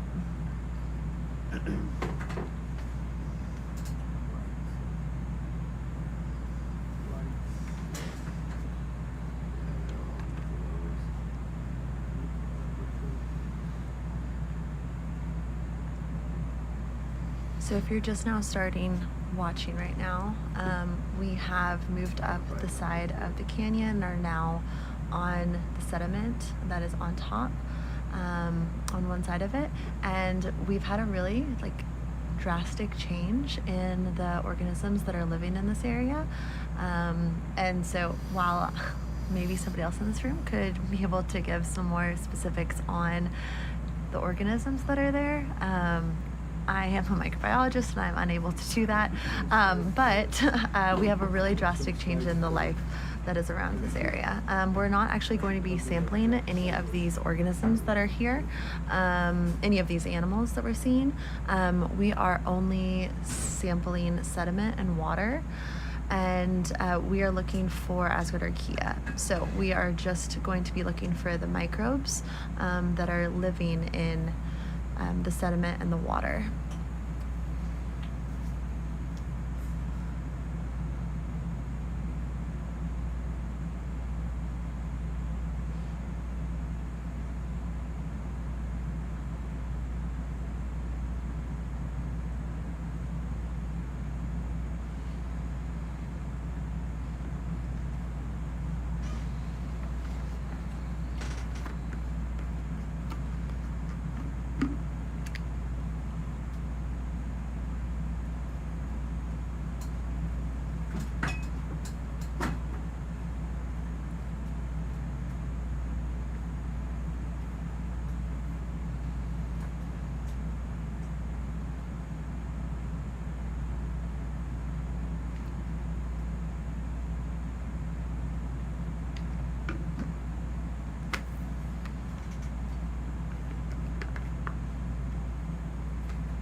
Awesome.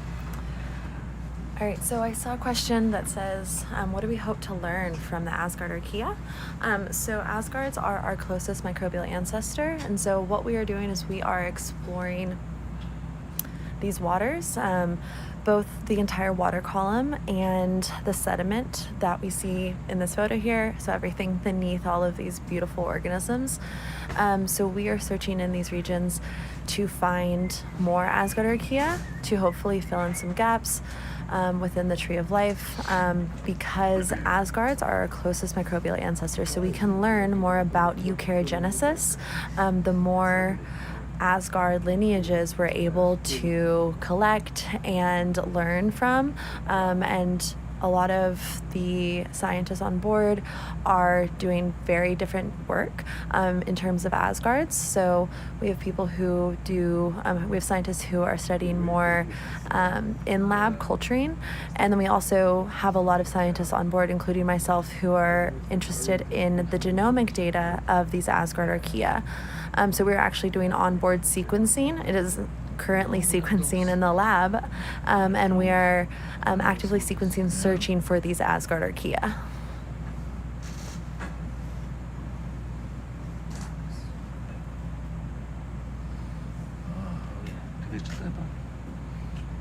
Huh.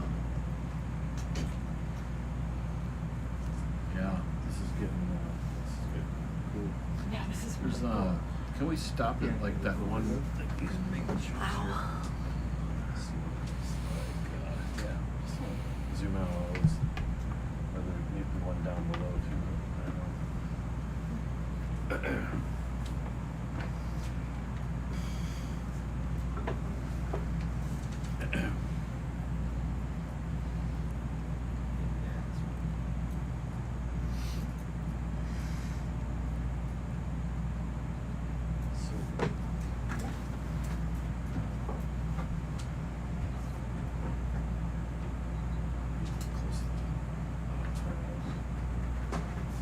Yeah. It's Oh, getting, okay. there's getting to be more.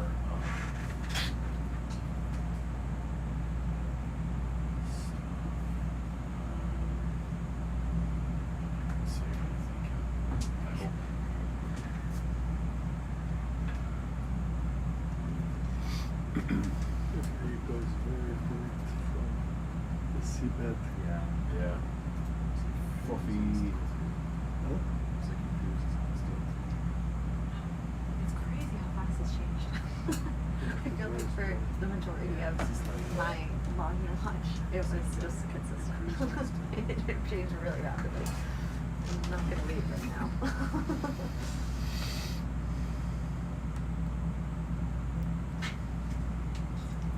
So does this count as something interesting, Brett? Yeah, look, I keep going, I think, yeah. It's not as cool as I thought. Let's just keep going to that grid, that point. I feel like that point might be might be cool based on what we're seeing. Yeah. Resume the movement. Yeah, yes.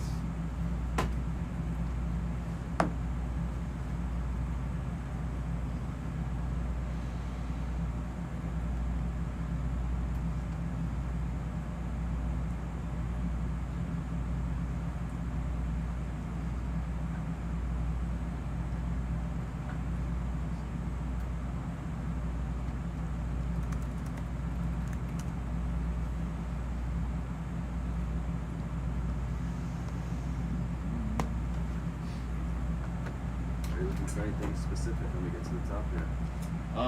Well, we do want to get some more cores. So we're just kind of exploring. So yeah, nothing specific really. Yeah. I mean, I hope we find a cold seep. But we may not. It's all right. Yep.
So we can tell from phylogenetic data that Asgard archaea are the closest ancestors to eukaryotes. So Asgards were first found in Loki's castle, which is a hydrothermal vent system in kind of right off the coast of Norway, kind of between Norway and Iceland in that area. And so we can tell phylogenetically that they are close to eukaryotes. And while they had been like seen before, basically the importance of Asgard archaea was not known until that first study at Loki's castle.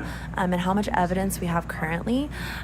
So not only can we see from the eukaryotic signature proteins that Asgards have, so eukaryotic signature proteins are eukaryote-specific proteins that are actually found across archaea, but maybe in just a few if they're non-Asgard. And then in Asgard archaea, we actually have a concentration of these ESPs, is what we call them. And so these eukaryotic signature proteins are also really great evidence to show the close relationship between Asgards and eukaryotes.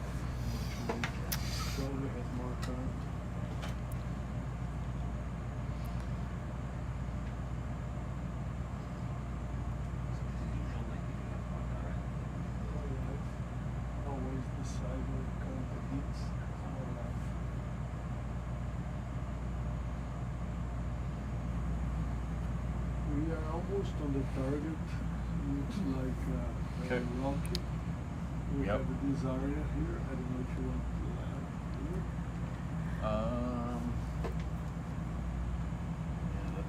here. Let's pause here for a second. Yeah. What do you think, Emily? Where are we see the it's like almost at the top of it.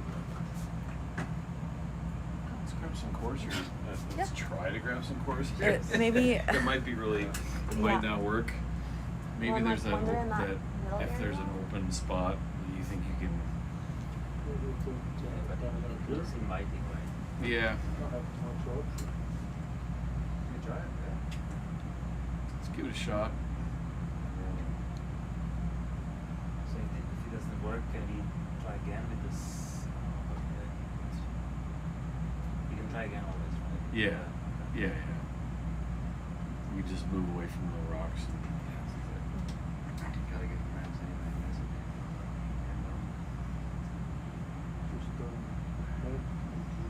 It's a stone. Yeah.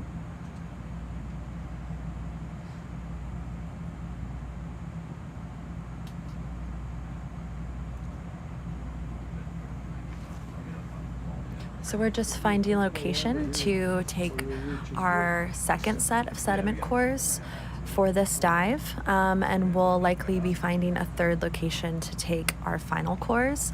On the ROV Sebastian, we have 18 cores available that we can sample, and we've already taken 7 from our first site, and our first site was in the lowest part of the canyon.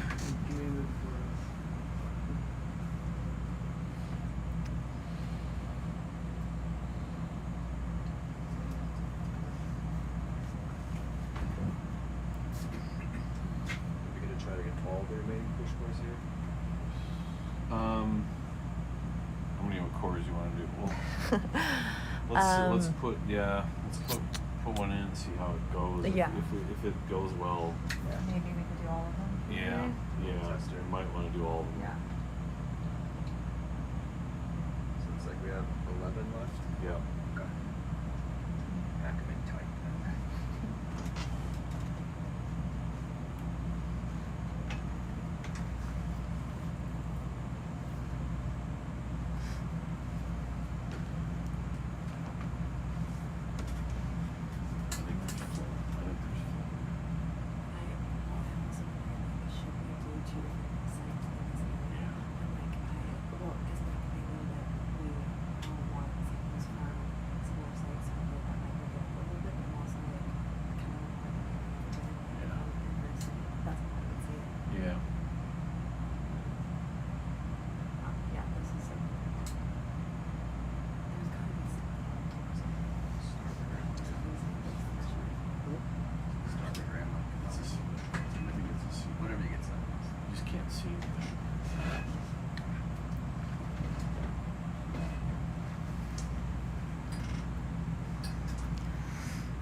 So what we're doing is we are going to we're going to go ahead and put in one of our push cores. And basically we're just going to see if it is sediment that is going to work for our push cores first, and then we'll decide whether or not we're going to take all of our samples from this area or if we're going to just take some and then move on to a third site.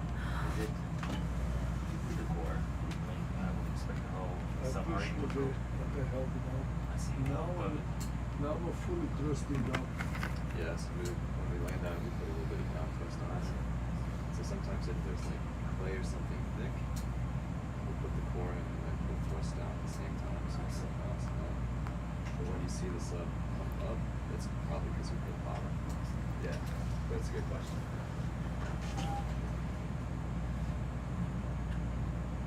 Okay. Full trust down to stop. Full thrust. You guys have preference for which one I test with, or just whatever? No, just go for it. Yeah, whichever. And the special ones?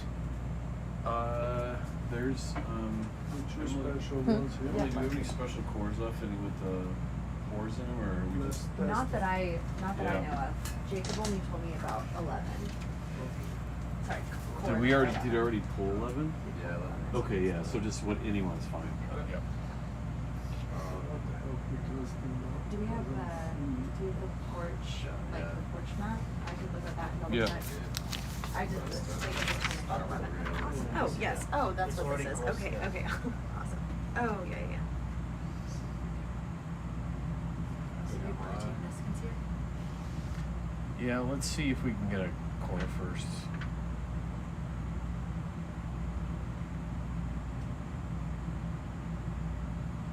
I bet we can. The only one I know They're of not- is 11, so I guess I'm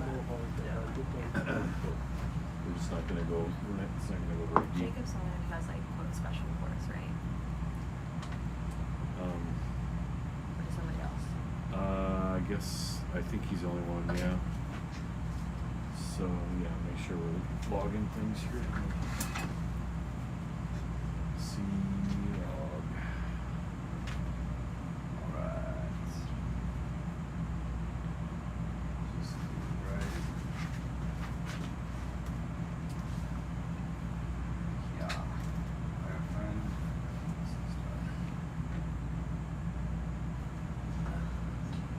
It's hard.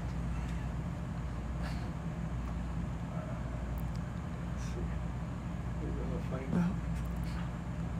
Let's see.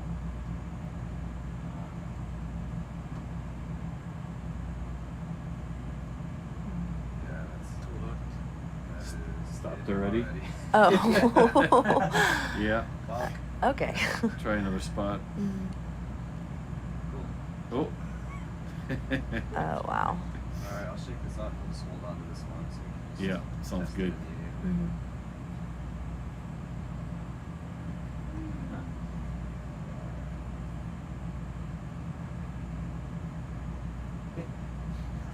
Okay. That was a quick try. Yeah. Okay, what's the plan? Keep Yeah. it moving up. Yeah. Try and find another Yeah. Let's move. It's not gonna work here, I don't think. Alright, that is now unlocked to the side.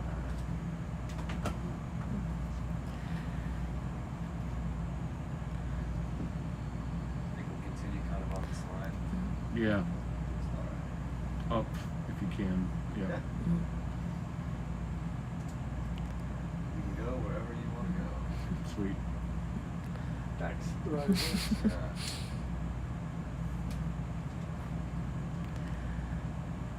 So it looks like the sediment isn't going to be ideal to take our push course, so we're moving on to find a different location, probably in the same area, because this really is some interesting life here. I saw a comment saying, what has happened recently, and so we basically were at the bottom of the canyon. We moved up to the top, and the life changed really quickly in this area. So we're trying to find a location that could be a good spot for us to take some sediment cores here. But that first push core that we just tried to place, it looked like the sediment was too dense for us to actually take a push core from this area. Let's do that.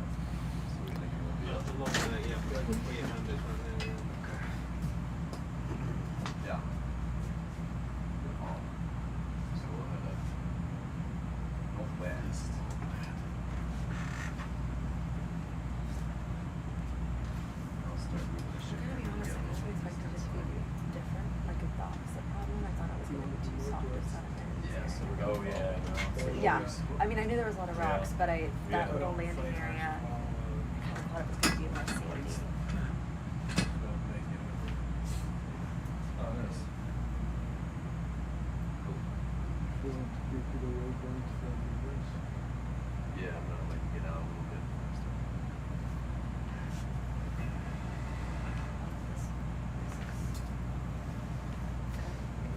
Go too much west because you're going to start to rock back.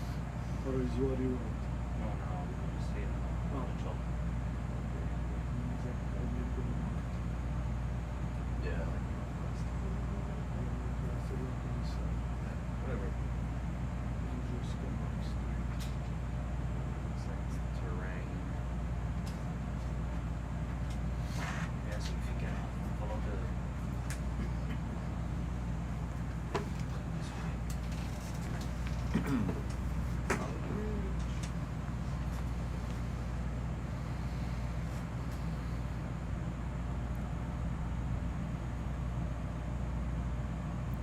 Got my arm out to the side. Oh. Just fine.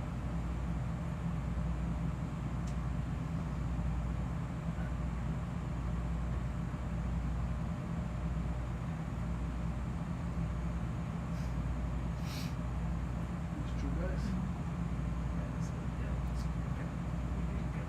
the fish there would stay in the picture.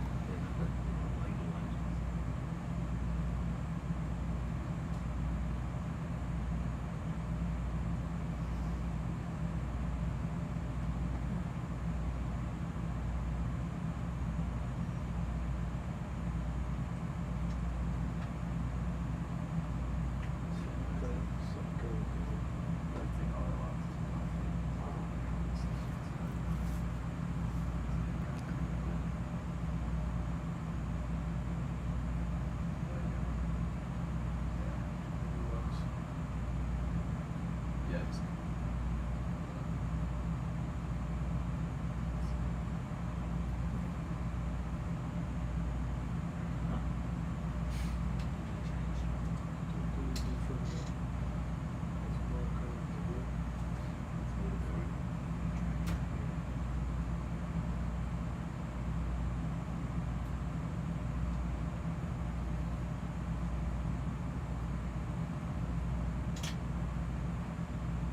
Follow the top of the ridge, Yeah. always northwest.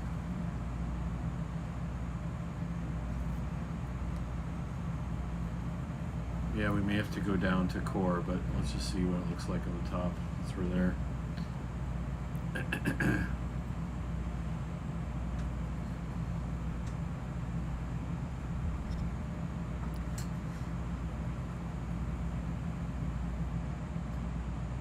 The thing is that bridge sort of Mhm. mixes out, I think.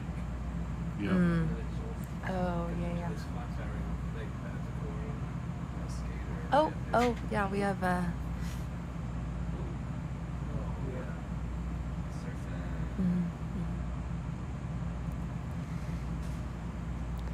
And as we're searching for a new site, I know some people are asking questions in the chat. If y'all have any more questions about, life on board a research cruise or any of the research we're doing while we're on board here, I'm happy to answer those questions. There is a question that's just saying, what country are we from? So this is a very interdisciplinary team of scientists from all over the world. And so we have scientists from the US, we have scientists from Europe, we have scientists from Uruguay, as we are off the coast of Uruguay, about 200 kilometers from Montevideo. I myself am from the US and am currently studying in Texas. So it is exciting to be down here in Uruguay exploring for the Asgard Archaea.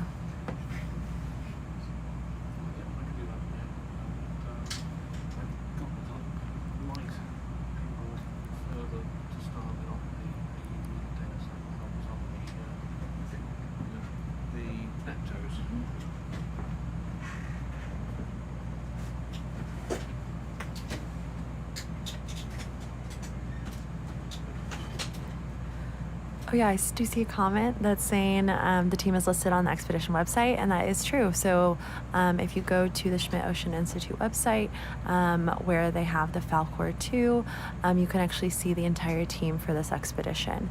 And this specific expedition on the website is searching for the Asgard, and the chief scientist is Dr. Brett Baker.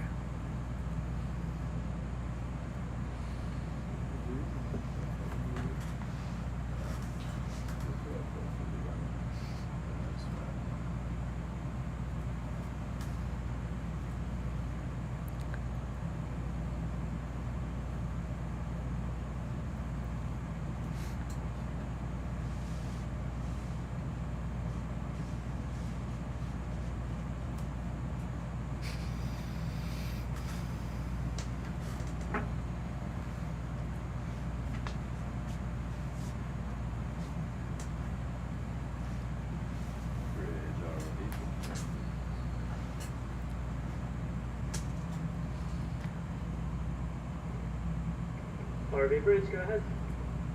It's on let us updated waypoints. We are looking for a place to core, so maybe a series of small moves. What's that? Okay, series. Oh, Bennett? Yeah. Thanks, Ed.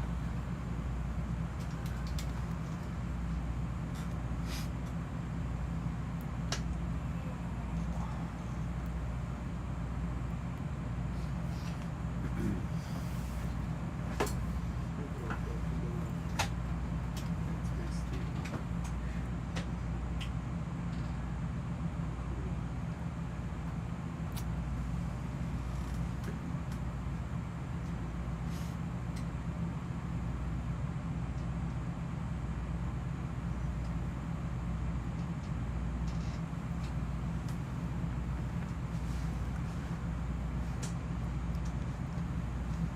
So one of the things we would look for in finding a good spot to find a sample would be diversity in the life around it.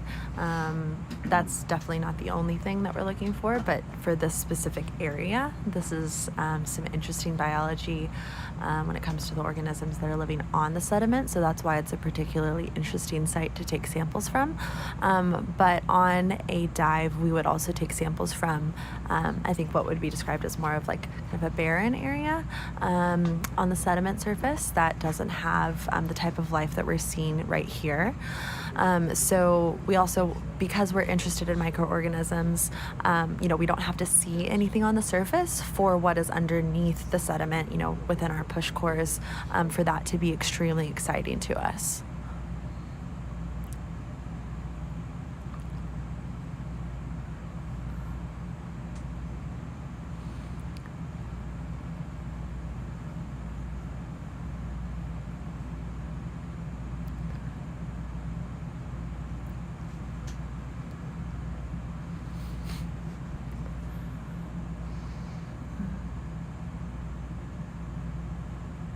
Bridge already. RV Bridge, go ahead. That is another updated waypoint. Okay, waypoint, thank you.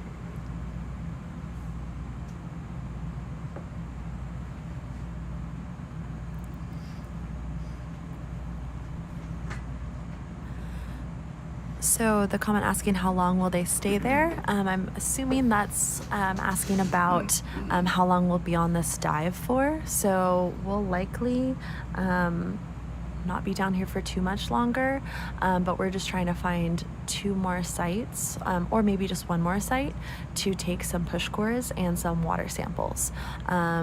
So that is up to the chief scientist to decide how much longer we explore in this area.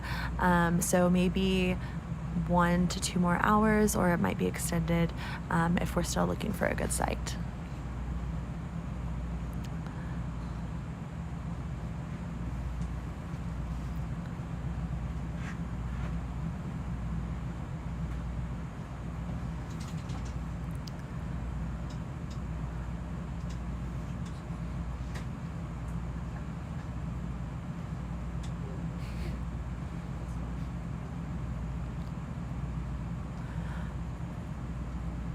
So, while I don't consider myself a marine biologist exactly, I consider myself a marine microbial ecologist. But we have a lot of different expertise on this expedition. And so we're able to do lots of different types of studies on Asgardarchaea, including onboard genomic sequencing. So we are actually able to sequence DNA on board that we collect while we're at these sites. So we actually currently have one of our sequencing devices running in the lab, and it is actively sequencing the DNA that we collected from a sediment site earlier on this expedition. I think about 2 days ago is when we sampled that one.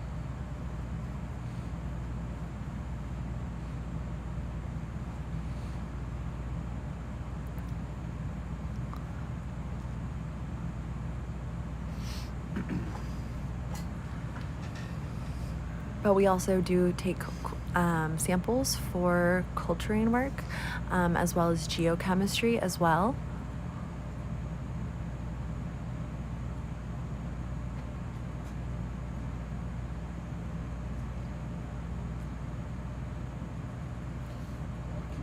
Rocky.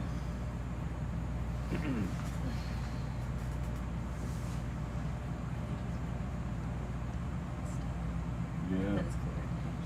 Yeah. Let's continue along here and see what we get.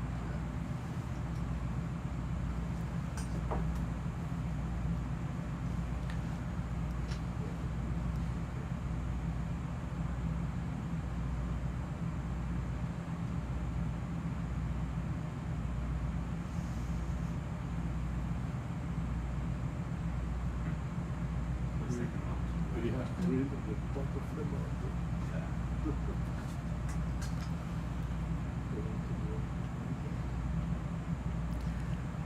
So right now I'm seeing a question about where we are right now. We are kind of on the ridge side of a canyon. So we're at the top of it. We're not in the bottom of that area.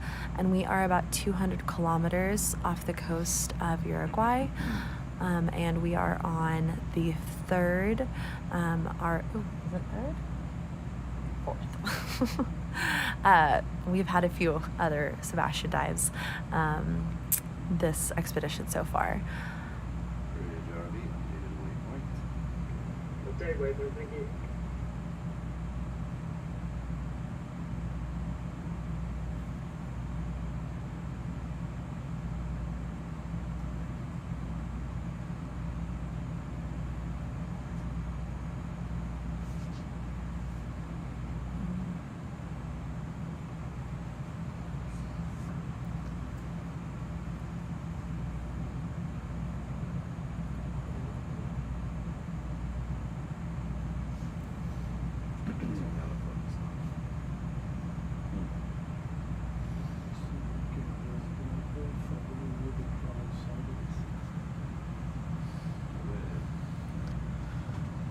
We're gonna keep following that wall.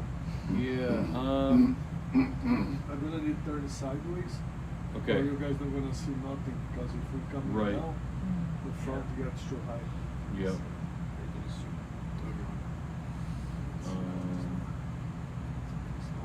Whichever way is easiest to continue so we can see, I think. Let's see how's the other side first. Yeah.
Yes, sure.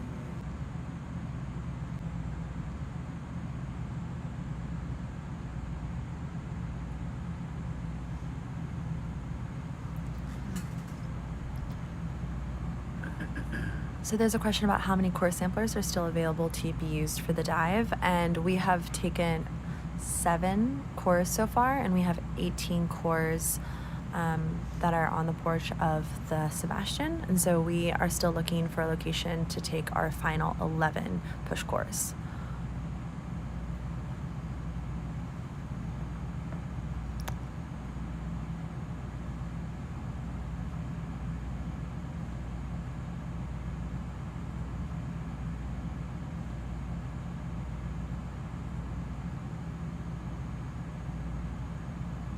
You guys are hoping for it directly on top of this ridge? I mean, Yeah.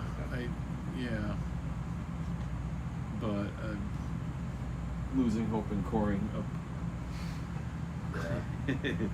So, yeah, the current's probably scoured quite a bit. Yeah, so- that's what I think. Yeah, that and yeah.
Okay, wait, wait.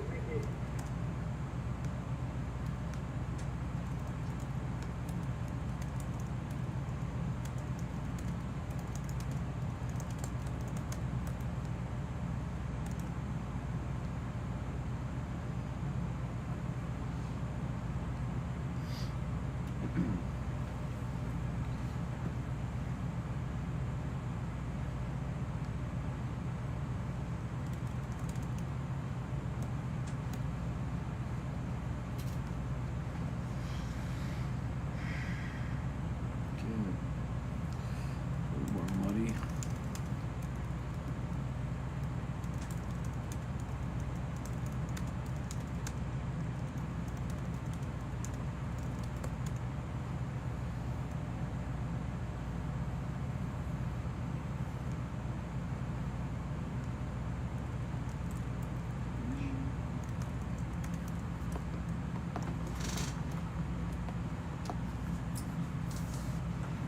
Yeah. For deep side tomorrow, Yeah. Allison started us on doing 100, 500, 1,000, and 1,000. Okay. We're gonna do 2 to 3 nestings per depth. Okay. Does that sound good? So we're cutting Sure. it from 6, but it's so we could get more water. Yep. I mean, yeah, that sounds good. Okay. I just wonder what the profiles will look like now. Yeah, I mean, it can But- definitely change. She just yeah. wanted an idea. Yeah. Perfect. Okay. For that, yeah.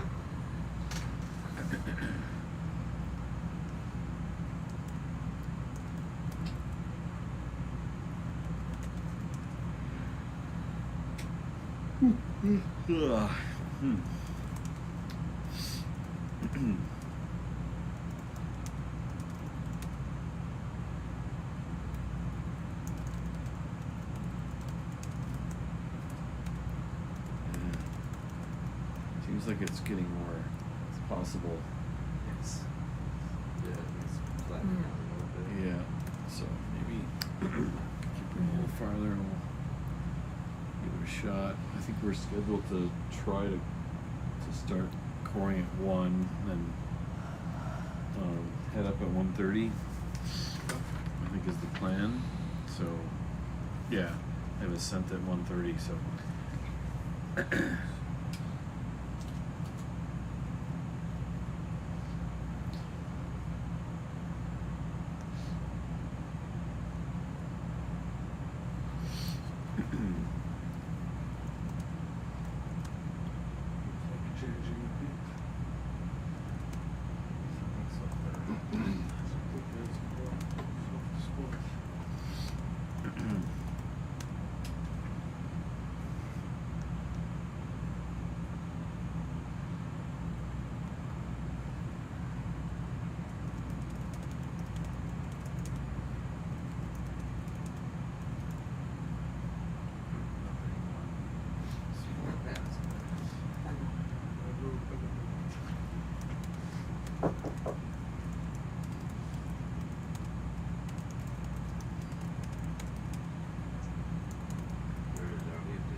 Update, waypoint, thank you.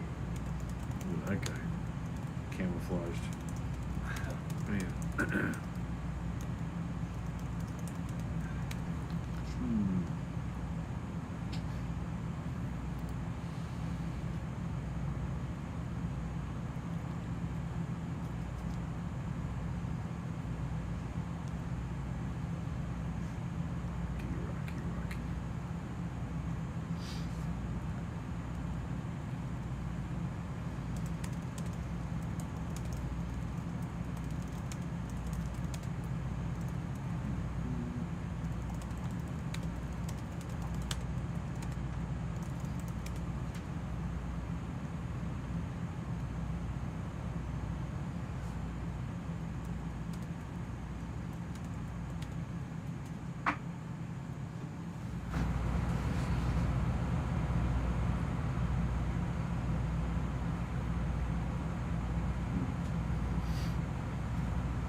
Rocky. Harvey Bridge, go ahead. It's on the speed up just there. Yeah, what speed do you want to get to? Can you do 0.8? Yeah, I'll try. I'll just see how the thrusters like it. No problem. Just let us know. Would it? So it's 0.8 knots. 0.8. Okay. I've got the Wazzy down, so we should be alright. Okay, cool. Please, now excuse me just for a second.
rocks, rocks, and more rocks.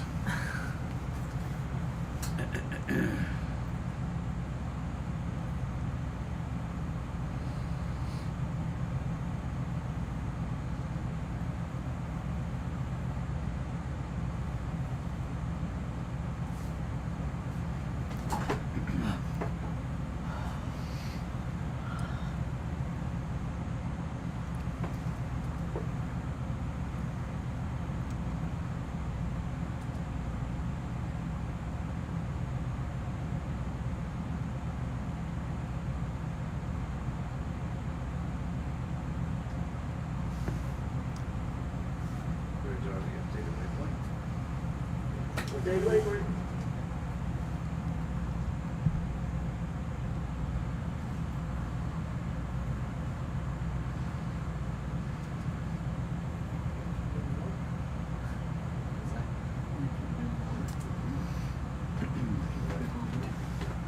Yeah, we can do one more. We may not get any more cores on this dive.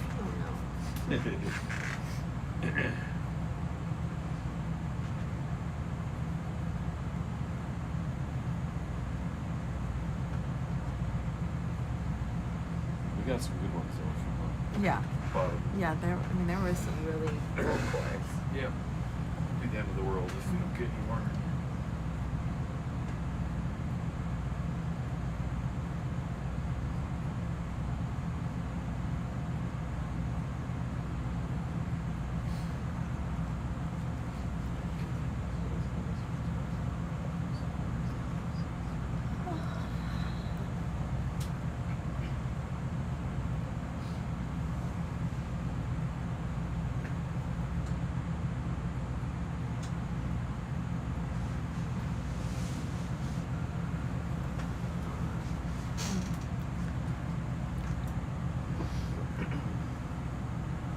Yes, we are in Uruguay, and we are off the coast, and we're currently just trying to find a place to take some sediment samples. So we're looking to find a good spot to take maybe 11 push cores. I'm just seeing some comments asking, what are we looking for and what are we trying to find as we're exploring around this area. So we're currently just trying to find a location that would be ideal to take some push cores. This area right here is fairly rocky, and you can't take a push core from this kind of rocky area. So we need fairly more empty sediment bed so that we could take some push cores for us to continue searching for more Asgard archaea and expanding the lineages within Asgards.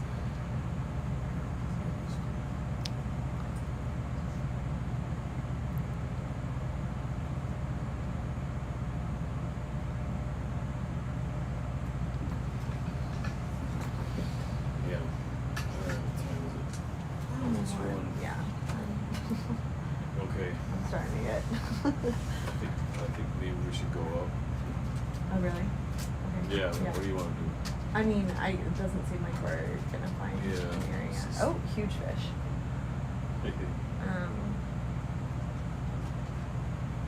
Yeah, it's getting rocky and rocky. And it's Yeah. warm now, so. Yeah. Okay, I think we'll go up. Send. All right. Yeah. Let's put these wheels in motion. Yeah. I'll text the guys with the bridge now. So we won't take any more course, even like that big is looking at. I mean, you can try it here. It's not gonna work here. Like, Okay. it's just rocky. Yeah. And we got some good ones at the base of the canyon. So. Yeah. Final call coming up. Yep. Go up. Bridge, Arlie. Harvey Bridge, We are gonna come up and start our ascent. coming up from the start. Next up, what you got playing in the background there? There's SEMA. I don't know if you know who she is.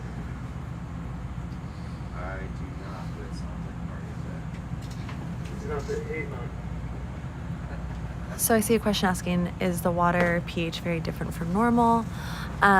We are at just around 8, which is fairly average for seawater. Oh, we have another large fish right up here as well, right in front. And then I see another question saying, have any fish been caught? No, we are not collecting anything except for water and sediment. Oh yeah, so we are moving up. So I think we already decided started, that so we're good. Yeah. It's still dicey. Yeah. Up.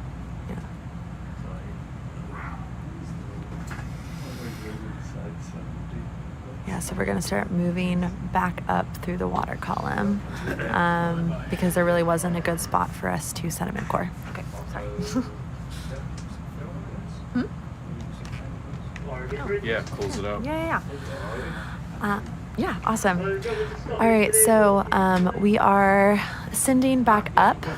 So the Sebastian will come back on board the Falkor 2 after they sent up. We are about, okay, how far are we? We're about 1,700 meters below sea level. So it's going to take quite a bit for us to get to the top.